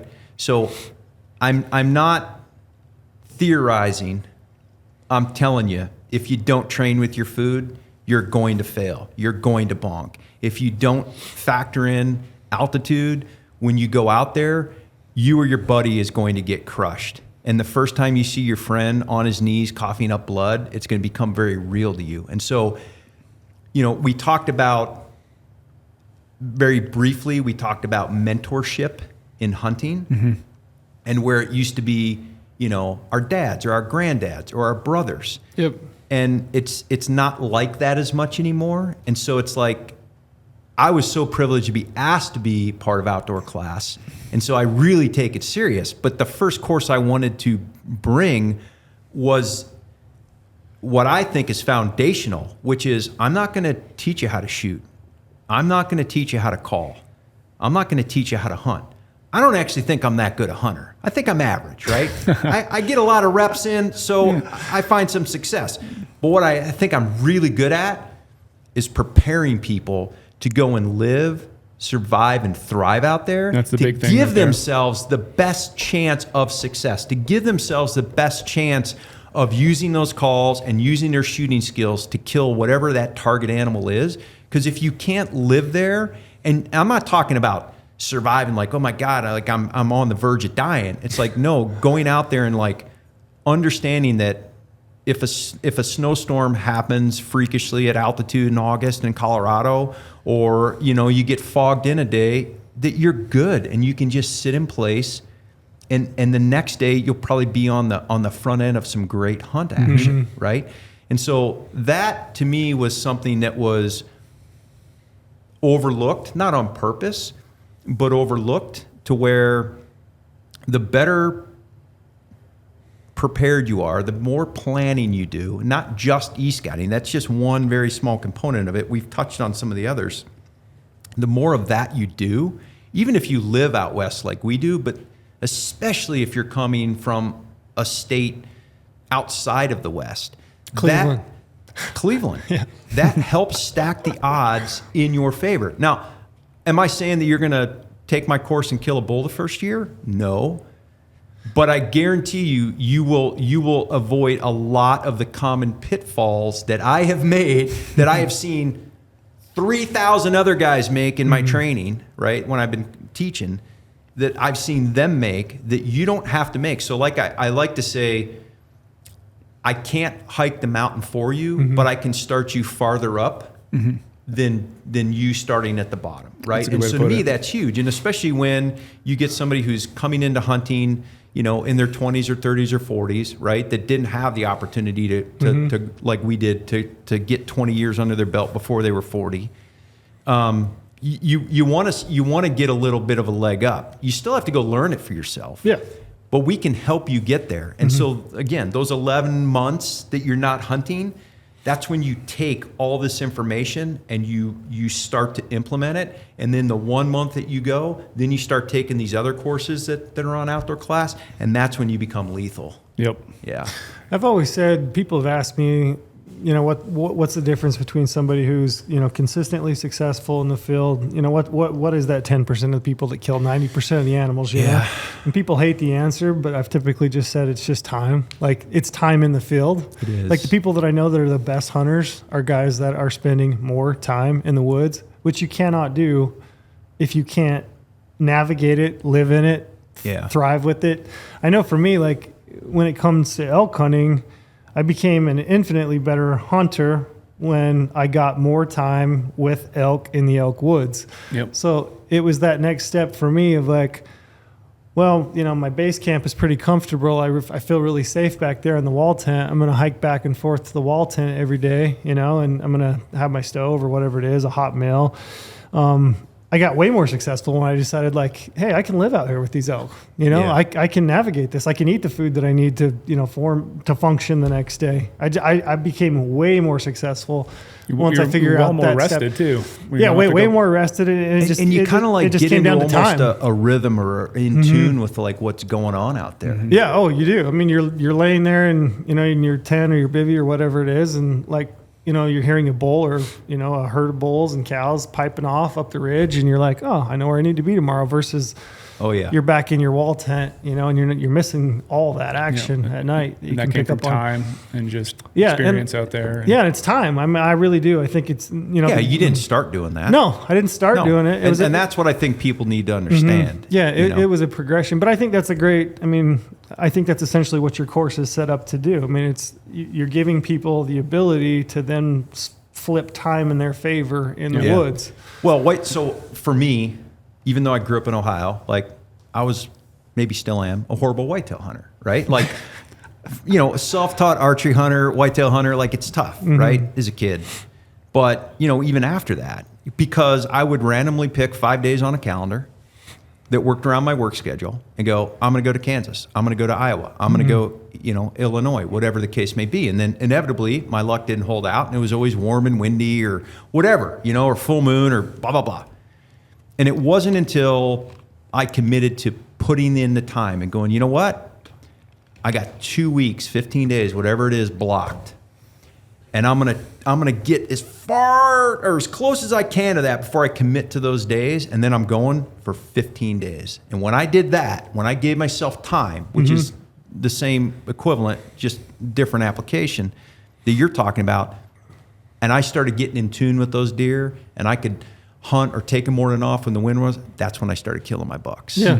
Right. And so that's what the whitetail hunter has to understand, is that same time and dedication, everything that they've applied, the land management or the trail cameras, the equivalent out here is, you know, learning to backpack and live and figuring out your water purification and, you know, do my boots fit? And when I get blisters, how do I manage that? And like, you know, the headache I get the first night at altitude is not going to, you know, kill me and it'll go away. Like all those things, it's like, that's what we can do and have those adventures and have fun and work with our partners, whoever they may be.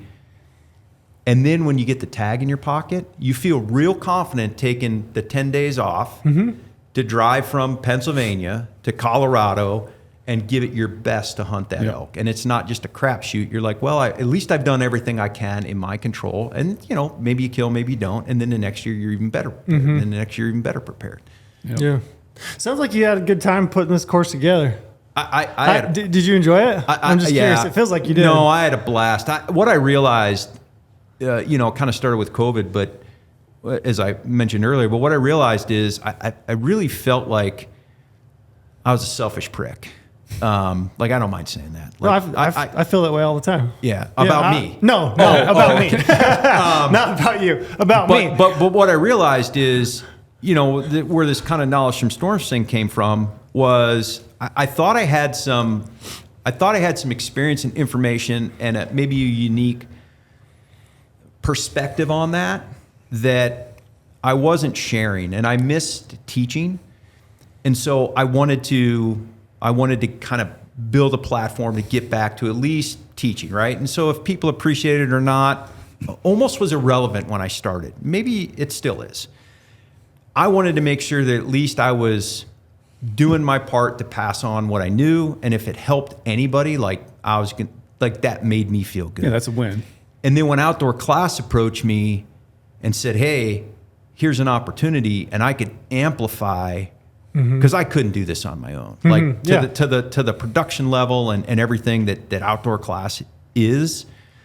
I was honored, right? And I was like, but here's my opportunity to take that to the next level and maybe reach more people and do it at a higher level. And so, man, I just like poured myself into it. And, you know, they made it real easy for me. Sure. Not that it was, you know, not a lot of work, but they made it easy for me to like get the message across. And so I'm stoked how the first course came out. I've got 2 more.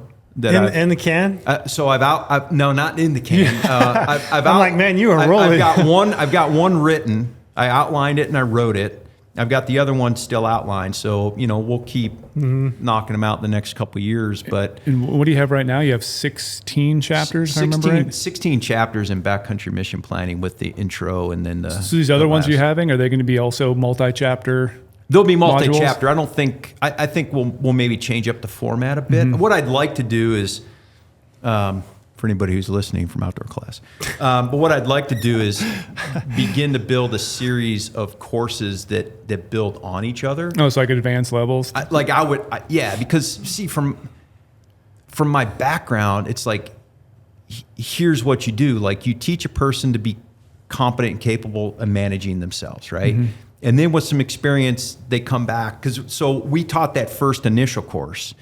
Well, then as the war progressed and we continued to evolve our training, those guys would come back after a couple deployments, and now they're in platoons, and they're like, "Hey, man, like, we want you guys to teach us what's next. Like, we've got experience now.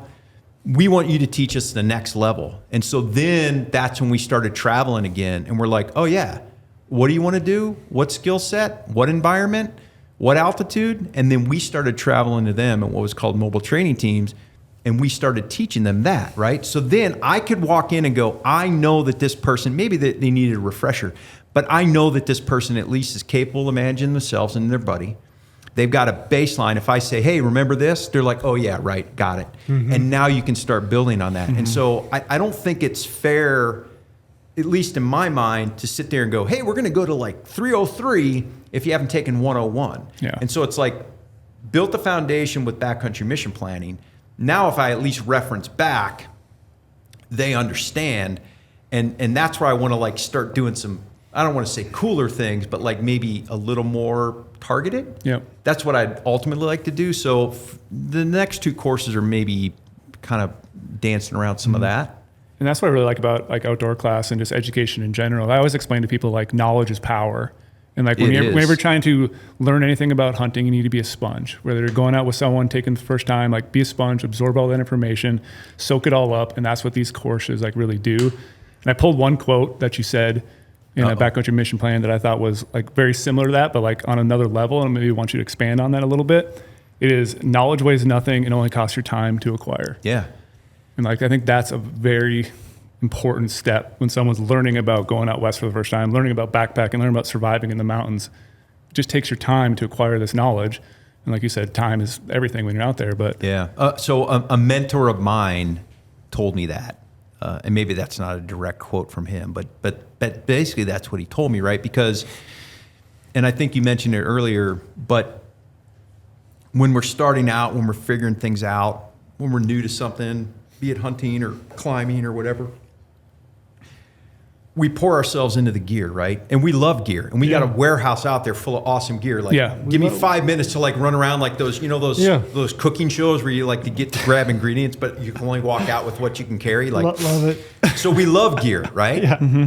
But when we first start, at least for me and what I've seen, like we tend to use gear as a crutch, right? And so it's like, oh, I got this, like I can do that. Well, not necessarily. And then you're like, well, and the more gear I have, the more capability I have. And you're like, well, no, not necessarily. And so you're at a certain point, you're like, I can't carry all this stuff, right? And so the kind of the arc or the evolution of an outdoorsman is we start out and we don't have a lot of knowledge.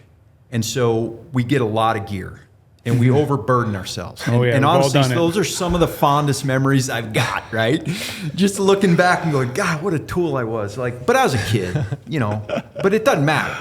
But you start out with a lot of stuff, and then you begin to get experience, but you're not experienced yet, and you're kind of like in the danger zone because you got enough to be dangerous.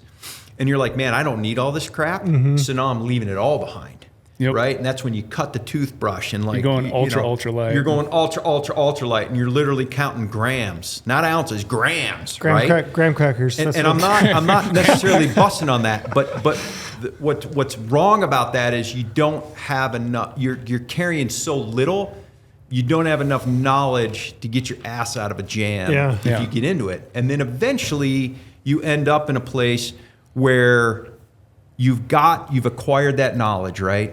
And that knowledge doesn't take up any room in your pack. It doesn't occupy any weight on your body. And you've come to a level where you're like, I know with these particular things, which is somewhere in the middle of the extremes, that no matter what happens, I can manage myself or my partner, right? And so what does it take to do that? It requires this student-like approach that I talk about, maybe taking some outdoor courses, which quite frankly, OutdoorClass didn't exist until 6-8 months ago, right? Tremendous resource. And with that knowledge and with that gear, now you have true capability, right? But what did it take? It took some time. And so oftentimes, especially with, and we say it jokingly, and I don't mean it derogatorily at all, but we talk about adult onset hunters, right? Yeah. So people 20, 30, 40s I say it lovingly. Yeah, no, I do too. And I understand the urgency, right? Because like, I want to hunt elk for another 50 years as well. Probably don't have 50 years left, so I feel urgency. Oh, multiple states, whatever. But we feel this urgency. So they want to start higher up on the ladder if they can. So I understand the urgency. But what I tell them, the general statement I make is, this is a journey. We're never gonna no matter how long I do this, I'm still never gonna have it all figured out, right? And I'm still going to learn, evolve, and make some mistakes again.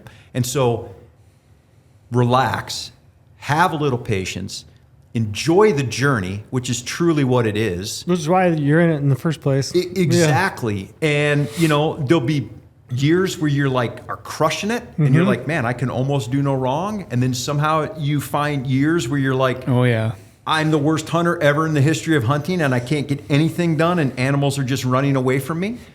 But it's all a journey, and as long as you learn and enjoy that process, then I think it takes some pressure off, right? And social media aside, whatever people think they need to or not do on social media, it's like, just relax and enjoy the journey of becoming, a more proficient outdoorsman, and that just takes time. Yeah, that's a good tip. Yeah, just relax, have some patience. Enjoy the journey. Enjoy the journey. When I started doing that, not only did I enjoy myself more, but interestingly enough, I actually started finding more success. Yeah. because I think depending on the species, I like to talk about default aggressive, but like that's not the only speed. Mm-hmm.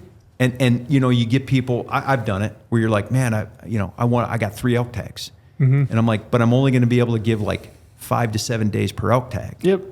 And maybe that's okay when you're younger, but it's like, man, am I really learning anything, or am I just like, am I just like next. clicking the days off to get to the next hunt? You know, and it's like, maybe I need to just spend 2 weeks and just chill out. And Hunt like, one tag. Hunt one tag. That's where I'm at right now. You say that a lot. Yeah, I say it all the time. I think it's tremendous advice for a lot of reasons. But it's been probably more recently, and again, it's just me looking back on me and kind of the evolution, and I looking back on the hunts where I felt the most satisfaction from the outcome. Yeah. And it's been when I've had a tag or 2 tags. You know, this year I've got 2 mule deer tags, and I was talking to Neville the other day, and he's like, "What else? You know, what else do you got going on?" I'm like, if I don't draw a Colorado elk tag, I'm really pumped with the 2 tags that I've got, because I know I can do them justice. Like I can pour my time and effort, and I know, having looked back on my hunting, you can call it career or whatever, but the time I've spent hunting, the times when that have meant the most to me, the most satisfaction I've felt is when I've had a tag. And it might be a general season deer tag in Utah. And I just poured my heart into it, scouting days.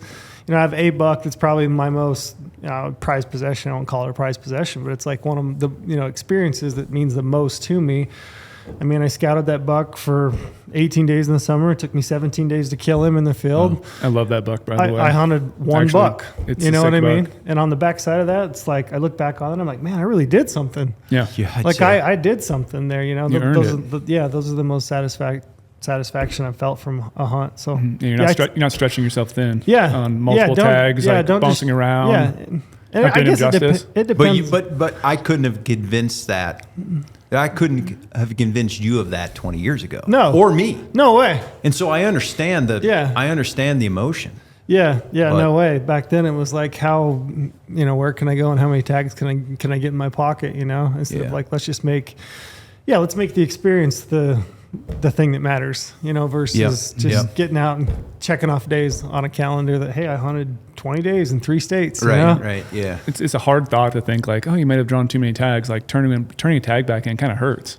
Oh, like you drew it, you beat the system, you got a tag in your pocket, and here you are now turning it in. But it's probably best for your hunting career that year to turn that tag in and just dive in. I think so. I mean, I'm all for people exploring, and if you just want to go out and see new states and hunt new species, go for it. If that's your jam. But like for me, looking back, I've always felt the most satisfied with a hunt and just pouring my heart into it and all my scout time. And I mean, I've got a deer tag in Utah this year, and I've been telling Brady from the jump, from the get-go, like application season starting, it's the only tag I want is a general season deer tag in my home state.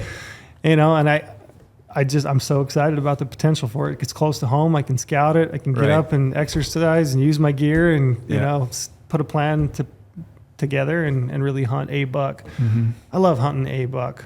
Yeah, there's nothing really better than locking one down and figuring out exactly what makes them tick, makes them. It's harder with elk, I think. Yeah. To hunt an elk, but man, a buck on a general season unit, that's my jam. Mm-hmm. Yeah.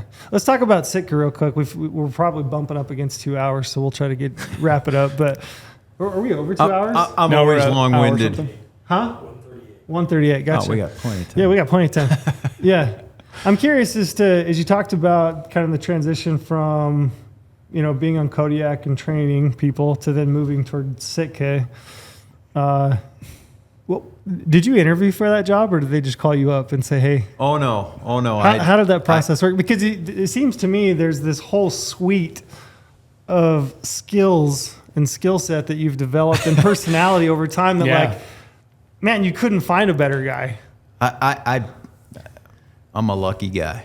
Honestly, I mean, so I told you I woke up in bed. I had this idea. I didn't know. I'd never worked in business before, right? And I was like, I'm going to work at Sitka. I'm going to manage their big game, which I didn't know they even had anything else, right? But I didn't know what any of that meant. So anyways, long story short, believe it or not, a guy reached out to me. He's like, because we used to work with Gore when I was up in Alaska, because they'd bring some stuff up. We'd try it for them, that worked, didn't, dry suits, whatever. And the guy called me because he knew I was retiring. The guy called me. He's like, hey, just want to let you know Sitka's hiring for this job called the Big Game Product Manager. You're like, no shit. And I I'm just like, sat up in bed the other night. This is my dream. serendipitous. I'm like, you've got to be kidding me. Like, I'm thinking this, like, no way this doesn't work. Like, no way I don't get this job, right? Like, how could they say no to me? Yeah. Like, look what I do. I live up in these mountains training all these badasses. Yeah. So, you learn to write resumes. You got to do the whole thing, blah, blah, blah. And I do a phone interview. One of the people on the phone interview is still a good friend of mine at Sitka. But, and they call me back and they're like, hey, man, like, love the interview, but the answer's not no. It's just not now. Really? And I'm like, yeah, of course it devastated me. you Yeah. know? Yeah. But I try to keep my chin up, and I'm like, well, you know what? I sincerely appreciate the opportunity to interview. I enjoyed the conversation. You've got my contact information. Please keep it. I'm interested. If anything ever comes up, please call me. They're like, really? And I'm like, yeah. Okay. So I'm retiring, man. Like, I got to get a job. So I took a job with I moved to Salt Lake, but I took a job with a company called Beyond Clothing at the time. And so anyways, I'm moving and all this. I kind of forgot about it in some regard. And I get a call. I'm in Seattle actually working, and I get a call, and it's the same recruiter. And she's like, hey, you said, and I was like, yeah, are you still interested? We saw you got a job, LinkedIn or whatever. I'm like, yeah. I said, yeah, I'd still be interested. She goes, well, the founder of the company, or one of them, Jonathan, the founder of the company would like to talk to you on the phone. And I'm like, oh, we went from mostly no to here you go talking to it went from big dogs? it went from not now or no to, hey, Jonathan wants to talk to you. Yeah. And I'm like, yeah, I'll talk to him. Right. So she goes, okay, set it up. A couple days later, I talk to him, and he doesn't give away like if he knows me or anything, because I don't know him. And he's like, hey man, we'd love to have you fly up to Bozeman and interview in person. So it went from no to talking to the founder company to interviewing in person. I'm like, all right, well, I work every other week in Seattle, so maybe next week, So anyway, a couple weeks later, I fly up, and it's a 4-hour interview. It's 4 1-hour interviews with two pairs, so a pair of people each. So I talked to 8 people, 4 groups of people. Just being grilled. Over 4 hours, right? And so I walk out of there. Of course, I think I crush it, right? Yes. It's the literally first job interview of my entire life. Yeah. I'd never had one, right? Yeah. And I'm sitting in the Bozeman airport drinking, I distinctly remember drinking Willie's Bighorn whiskey. That's a good. Wondering what my fate held for me. Yeah. And I get a call on my cell phone, and it's Jonathan. This is You haven't left 2 town. hours. Yeah. No. You haven't left town. I went even. to the archery shop on the way to the airport, maybe 2 hours after I walked out of that interview. And he's like, hey man, how'd you think it went? And I was like, I think it went well. you're enjoyed confident. enjoyed the people. Crushed this and this and that. And he's like, well, he says, do you have any idea what you're actually getting yourself into? And I said, I have no idea what I'm getting myself into. I said, but I'm fired up about it. I'll do whatever it takes, and I really want to work for Sitka. And he's like, and he couldn't tell me officially. He's like, okay. He goes, we will be back in touch. And I'm thinking, that's got to be a good sign. Yeah. So long story short, a week later, they reach out. They offer me the job. Of course, I accept it. Now I got to tell my friend of mine, my boss, that I'm quitting after And you 6 just months. moved to Utah, you said, so it's like very recent. Yeah. And, but dude, I mean, I'm living my dream. Yeah. Well, so now let me tell you what happened on the backside. So it wasn't just my charm and good looks and my interview skills that got me the job, although I'm sure that sealed the deal. But so come to find out, a good friend of Jonathan's and a guy I had worked with for almost 20 years in the Navy was who you guys know as Jack Carr, the author. Oh, really? Okay. So Jack Carr and I remember Jack, not his real name, of course, but I remember Jack and Andy Stumpf checking into SEAL Team 5 back in the day in 1997 as new guys. They were new to the Navy, new to the teams.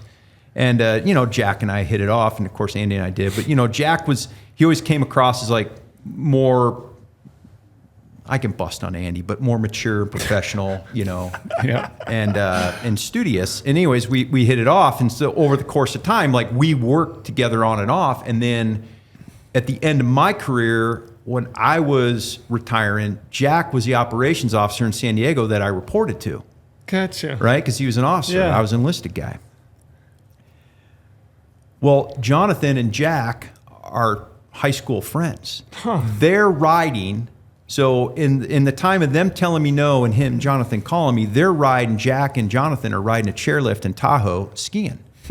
And Jack's like, hey, so how's it going, this and that? And Jonathan's like, well, we're still looking for, essentially it was his replacement as this big game job, right? Which had never existed before. Yeah. And, we've interviewed, it took 11 months of interviews. He goes, we've interviewed this and that, but we really haven't found the right person. And Jack randomly just says, well, my buddy John Barklow retired, and I think he interviewed with you guys, and he That's really cool. And Jonathan's like, how do you know him? And so Jack tells him. That's when Jonathan called me. And so at the end of the day, it was like I needed a personal endorsement to get in front of those folks to sell myself. Yeah. And so sometimes it does. It's who you know. Now, that's crazy. After that, it's up to you to win to lose, right? You have to have the skill set to. Anyways, long story short, man, it was at the end of the day, I guess it was meant to be, right? Yeah. And so what I brought, which is maybe what you're getting at, is what I tried to bring was when I was in the military, specifically in Alaska, when I told you we were trying to figure our stuff out for that first year and a half, there was no clothing system to send guys into the winter, into the mountains, right? It was expired. Like it was 20-year-old technology. Yeah. And so we engaged all these, different companies and stuff and talked to all these people and was figuring all this stuff out. And literally it was like whatever we needed, we could either, buy or pay for or consult with or whatever. And so you started learning, and we built the first technical clothing system for the military, which was what at the time was called PCU, Protective Combat Uniform. Yeah. Specifically for special operations. And so I learned a lot about that. And then over the course of the next couple of years, I'm sitting in all these meetings, and then people in industry started to know me. I started to know them, started to understand their lingo and their jargon. And so when I stepped into the hunt industry, I'm like, well, it worked there. Yep. The hunting industry was not as far behind as at the time as the military was, but it was still not up to speed with what I considered the outdoor industry, Yeah, right? we're always behind. The climbing and mountaineering and backcountry skiing industry. And so there was an opportunity in Sitka. That's why I wanted to work for Sitka, because I thought they had been the creators of that. Obviously, there's more now. And I was like, that I align with their values. Like, I think I can help them. And so I just tried to bring, or have tried to bring, what I learned and the systems and the theory and the teaching and the process to the hunting industry and to Sitka through those products. And so to me, it's, which you've done exceptionally it's well. worked pretty well. All your life history going into making those badass hunting clothes. Kind of now. crazy. Yeah, but it worked again, its way towards it. Trajectory. If you'd asked me even a year prior or 2 years prior, like, because my brother busts on me, he's a doctor up in Salt Lake, and he busts on me all the time. He's like, hey, so how's life in the fashion industry, right? And I can't, like, of course I laugh and I give him a hard time, but like in some regard, I can't run. I'm like, well, it's pretty good. You're like, don't you have a kid to hand a lollipop or something? But if you'd have said, hey man, like you're gonna be a guy who knows all about textiles and this and that and moisture management, I've been like, no way. And like talking to all these like designers and developers and going to factories, I'm like, no way. But you know what? Yeah. yeah, way. Like that's me now. But the application of it is super cool. Yep. And it's something obviously we enjoy. So it's like, oh, I can see the payoff. Mm-hmm. What's one of the most like rewarding things for you right now, like being at Sitka and creating all these systems for people? Like, what do you highlight of you? Yeah. So, and again, Jonathan used to say this. The thing I take the most pride in being a part of is Sitka set out to change the hunting industry. Yeah. And I think that they've done that, and I think I've been a small part of that, and so I'm really proud of that. And I think what we're trying to do now and have done, and it's not just us, but I think we've led that charge, is we're trying to change the culture within the hunting industry, right? So a much bigger swing, right? And not just like, hey, here's some cool gear, and like it's going to be good for you, and we're going to make a bunch of money off of it, right? But it's like, okay, here's the gear, here's how to use it, here's a way to approach being a hunter and an outdoorsman and this lifestyle. Yeah. And that evolution of that, like that to me is a once in a lifetime thing. And so it's one of many once in a lifetime things I think I've been a part of, but that's the thing I'm most proud of. It's not, subalpine, or it's not an individual piece of kit. Yeah, those are all great things, but the broader collective to like the hunting industry and like that legacy, I think is the coolest thing for me, because it's like that's just random. Like that doesn't happen all the time, and just being able to be at the right place at the right time, which is again not knowing this, but the reason I thought Sitka was the best alignment for me was part of that. I think it's interesting because I think, as you're talking and you think it through, I think probably a lot of people that either, own a business or work for a business, I think on our day-to-day, we do spend a lot of time thinking about the bottom line and, the company and how do we move this thing along in a business sense, which is part of it. But I think it's really interesting that you just, basically what I heard you just say is that it's bigger than that. Like it's a lifestyle. It's it's what can we give back? It's for lack of a better word. And, I went to a tiny high school, so I apologize. My vocabulary is a little bit limited, but just the brand, like the lifestyle. I think if you take care of that and you do it for the right reasons, the business side of it will do what it does. It'll take care of itself. So as a non-business guy, that is exactly the way I've approached it, right? Build that relationship with the consumer. And that's not necessarily to say the consumer who's going to be transactional with you with money. Of course, you want that, right? Yeah. You appreciate that. You expect that at some level. But it's like, build a relationship with the hunting industry. Build the relationship, not with the industry, with the community, right? The people with the individual. The individual, right? Show that you care. Give something back to them. Show them how it values them, and they can benefit from that, however they choose to apply it. I think when you do that, the transaction occurs. Take care, right? Yeah, take care. And maybe that's probably naive at some regard, and certainly not something they're going to teach you at an MBA course. But it's like that's the way I've done it, and I think that builds a loyalty and a following. And it's like, they're not going to buy everything, and I've had product that didn't do as well as I wanted, and I never took offense to it, but it was like I had to look at the bigger picture. Yeah. And it's like what we've done, talking about systems, and what we've done, talking about individual technologies, and getting feedback from people who go, hey, you know what? Like you said to bring a rain jacket, and like it did snow in August, and it saved my life, or it saved me from getting hypothermia. And I'm like, man, that's cooler than any dollar transaction I could be a part of. Yeah, and looking at it that way, I don't know. You can't really, I don't think you can teach it, but it certainly makes, if you do approach things that way, and your job, I'm just thinking about it, my job here at GOHUNT, I think if you approach it that way, it's a lot more interesting. It's a lot more satisfying. I find I'm kind of like you, like more of a lifestyle. I like to help people, bring them in. What can I do? And, look at more as a brand versus, bottom line. But this is a lifestyle. It is a lifestyle. Way more three of us here sitting at this table, like we wouldn't be hunting here. isn't an activity. Yep.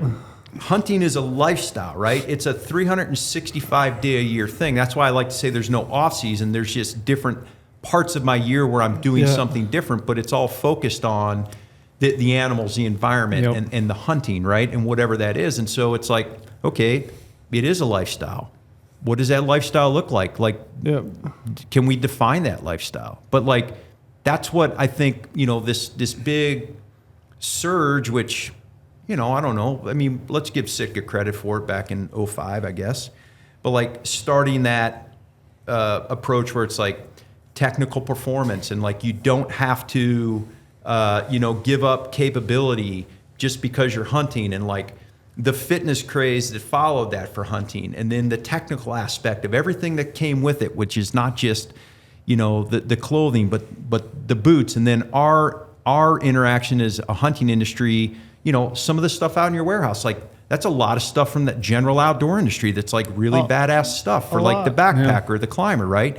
And all that's being rolled up and integrated, and like, how has that helped us? And like, it's defined this year-round lifestyle now that more and more people, are kind of coming into the web of that. And they're like, oh, you mean I can backcountry ski in the winter and I can fly fish in the summer or backpack, and then I can put a bow or a rifle in my hand, and in September and October, like go and hunt and fill my freezer with meat, and then the whole thing's circular. I'm like, yeah, man, like, and full on lifestyle. It's a full on lifestyle. It's not just, no offense, but like, I think shotguns, where I grew up, shotgun season was 5 days in Ohio for deer. Yeah. Okay.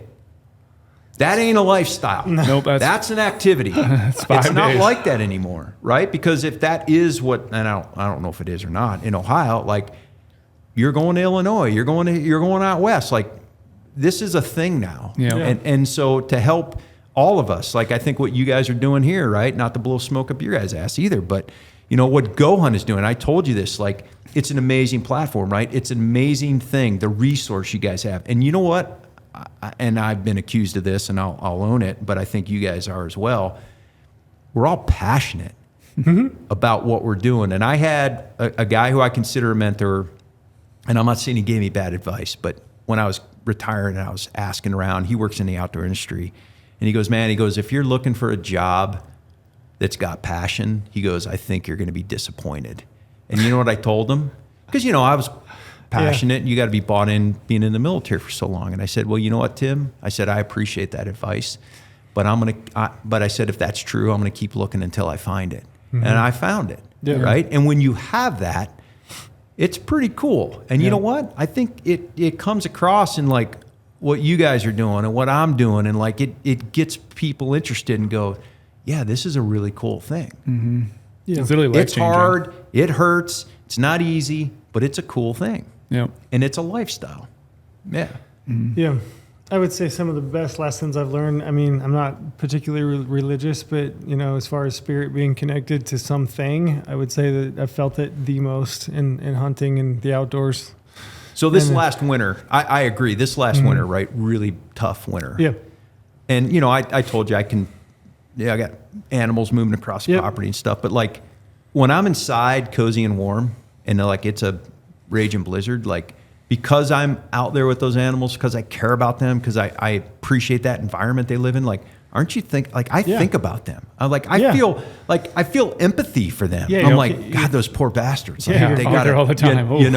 You're connected and like, to you're so connected to them. It's like, I can't wait to get back out there and like see how they're doing, right? Or take stock of them. Not just because I want to find a big bull or whatever and try to hunt them, because I care about that ecosystem. A lot of it's just in the fascination of this natural world, just to see how this thing is moving and progressing through this environment and how it lives there and transitions from winter to summer and spring, and they raise calves, and you have a lead cow. You could die. I mean, all that's so fascinating and so interesting. And it's going on out there if you know it or not. Yeah. Yeah.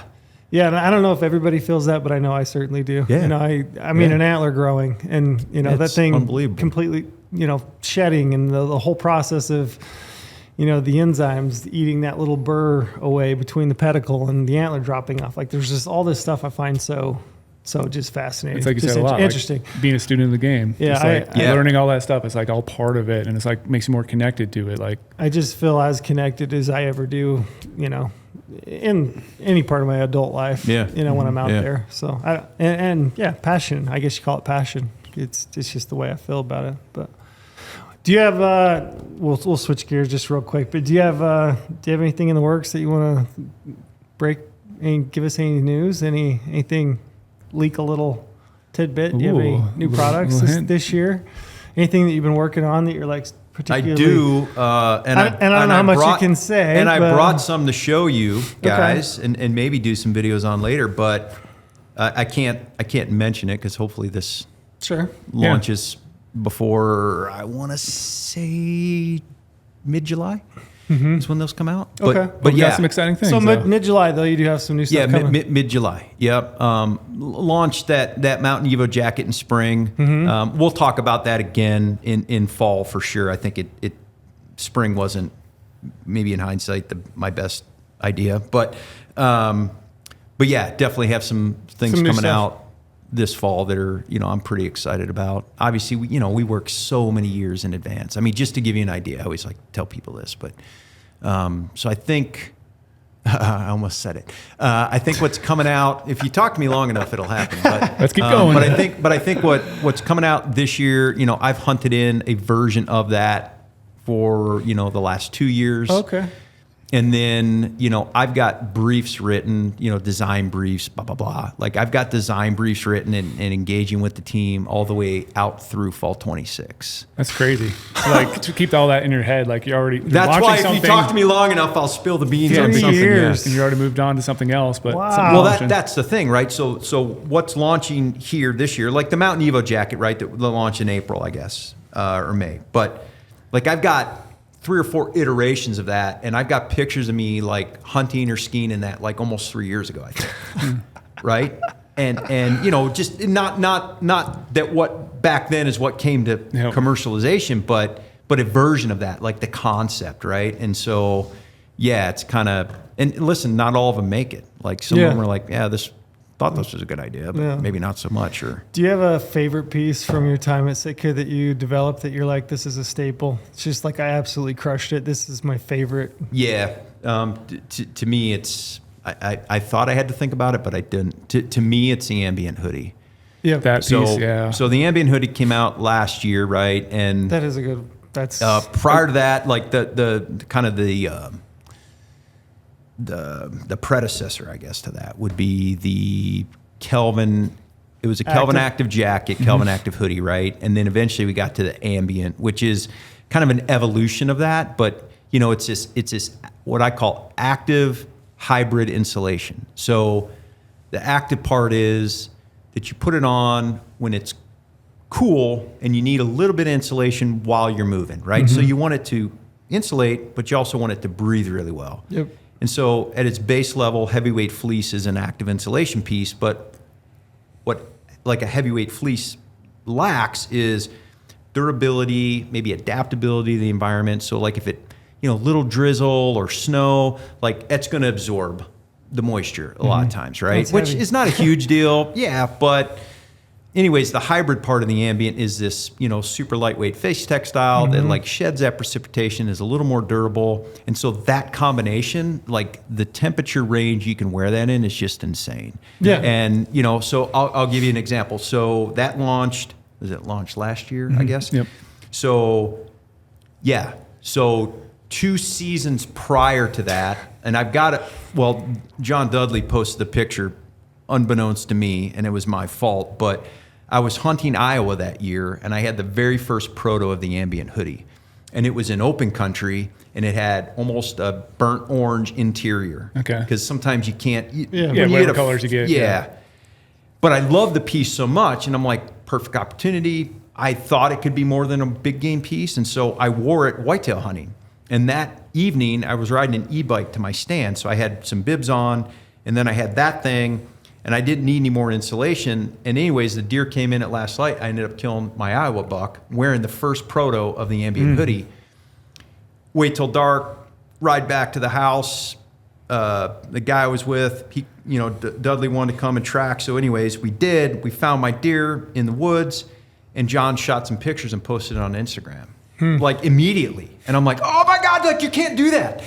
And nobody ever people are so perceptive, but nobody ever caught it. And so I went back and looked, and it's still there, but it's like that was the first proto. Yeah, I basically lived in that piece in a state I won't mention, but I was hunting mule deer in some nasty environment this last year, and that, like you said, you can hike around with it all day. Yeah. Took that to Tajikistan as well. Like it's a phenomenal to me, piece it's to like so that's my favorite piece, and we're even evolving that a little bit and building out that ambient platform a bit. I'll give you a little, I'll just you give heard you a it here first. Little tease there. Yeah, you have heard that here first. And the face fabric we're trying to make as light, but just a little more durable. But it's constantly like, that's the cool thing. It's like, we're never done. Like that launch last year, I've already got, not updated, but just evolved protos of that where I'm like, let's try this, let's try that. But yeah, that ambient to me. And I don't think people know about it enough to fully appreciate, because it's kind of new. Yeah, I'd agree. And I won't go down the rabbit hole of, what other brands are saying about their product that I think, I'm not saying they're doing it on purpose, but it clouds it confuses the consumer at some regard because they're not using the same language across the board. But yeah, that active insulation piece or active hybrid insulation piece is just, I think it's a game changer for people if they try it. Love it. Yep. Do you have, what's a product for you from Sitka's lineup? I'm curious, do you have one that's just your absolute jam that you love? I mean, the Kelvin light down, three quarter down. Oh, down. really? I really love those. Honestly, I wear them all the time just to save a little bit extra weight. The down pant? Yeah. Yeah. But the top's amazing. The 3/4. Is the Apex pant yours? Did you do that one? I love that pant. Yep. I think it's the best bow hunting pant there is. Super soft. I mean, quiet. Moves with you. I love that pant. I'd say the mountain pant if I was thinking pants. Yeah. You wear the mountain pant. I love the mountain pant. Especially, I like the Ascent pant a lot too. Yeah, I wear the Ascent pant quite a bit, or the Apex. Yeah. Yeah, for what I do and where I do it. Yeah. Yeah, I love that pant. It just fits good. It breathes. It's soft. I love that pant. Mm-hmm. Interesting. Well, good, man. Anything else you wanted to ask? No, I think we got John for 2 hours. Yeah, we got camera warning that we're getting overheating. We're overheating. So. Oh, did we get a camera warning? Yeah. I just don't pay attention to Cody. Just put him. Yeah. But I want to say though too, if you're not following John on Instagram, you need to be. Your reels you post, the information based stuff is super gold, and I really appreciate all that. And definitely check out Knowledge from Storms. Your website's Knowledge from Storms. Yep. And then your blog post things you do on there are really in depth too. By the way, they're lengthy.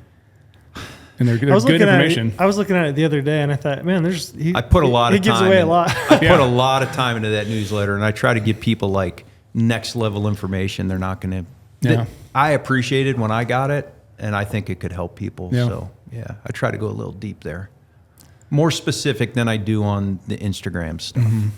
Well, it's really good stuff. You guys definitely need to check that out. We appreciate you coming all the way to Vegas.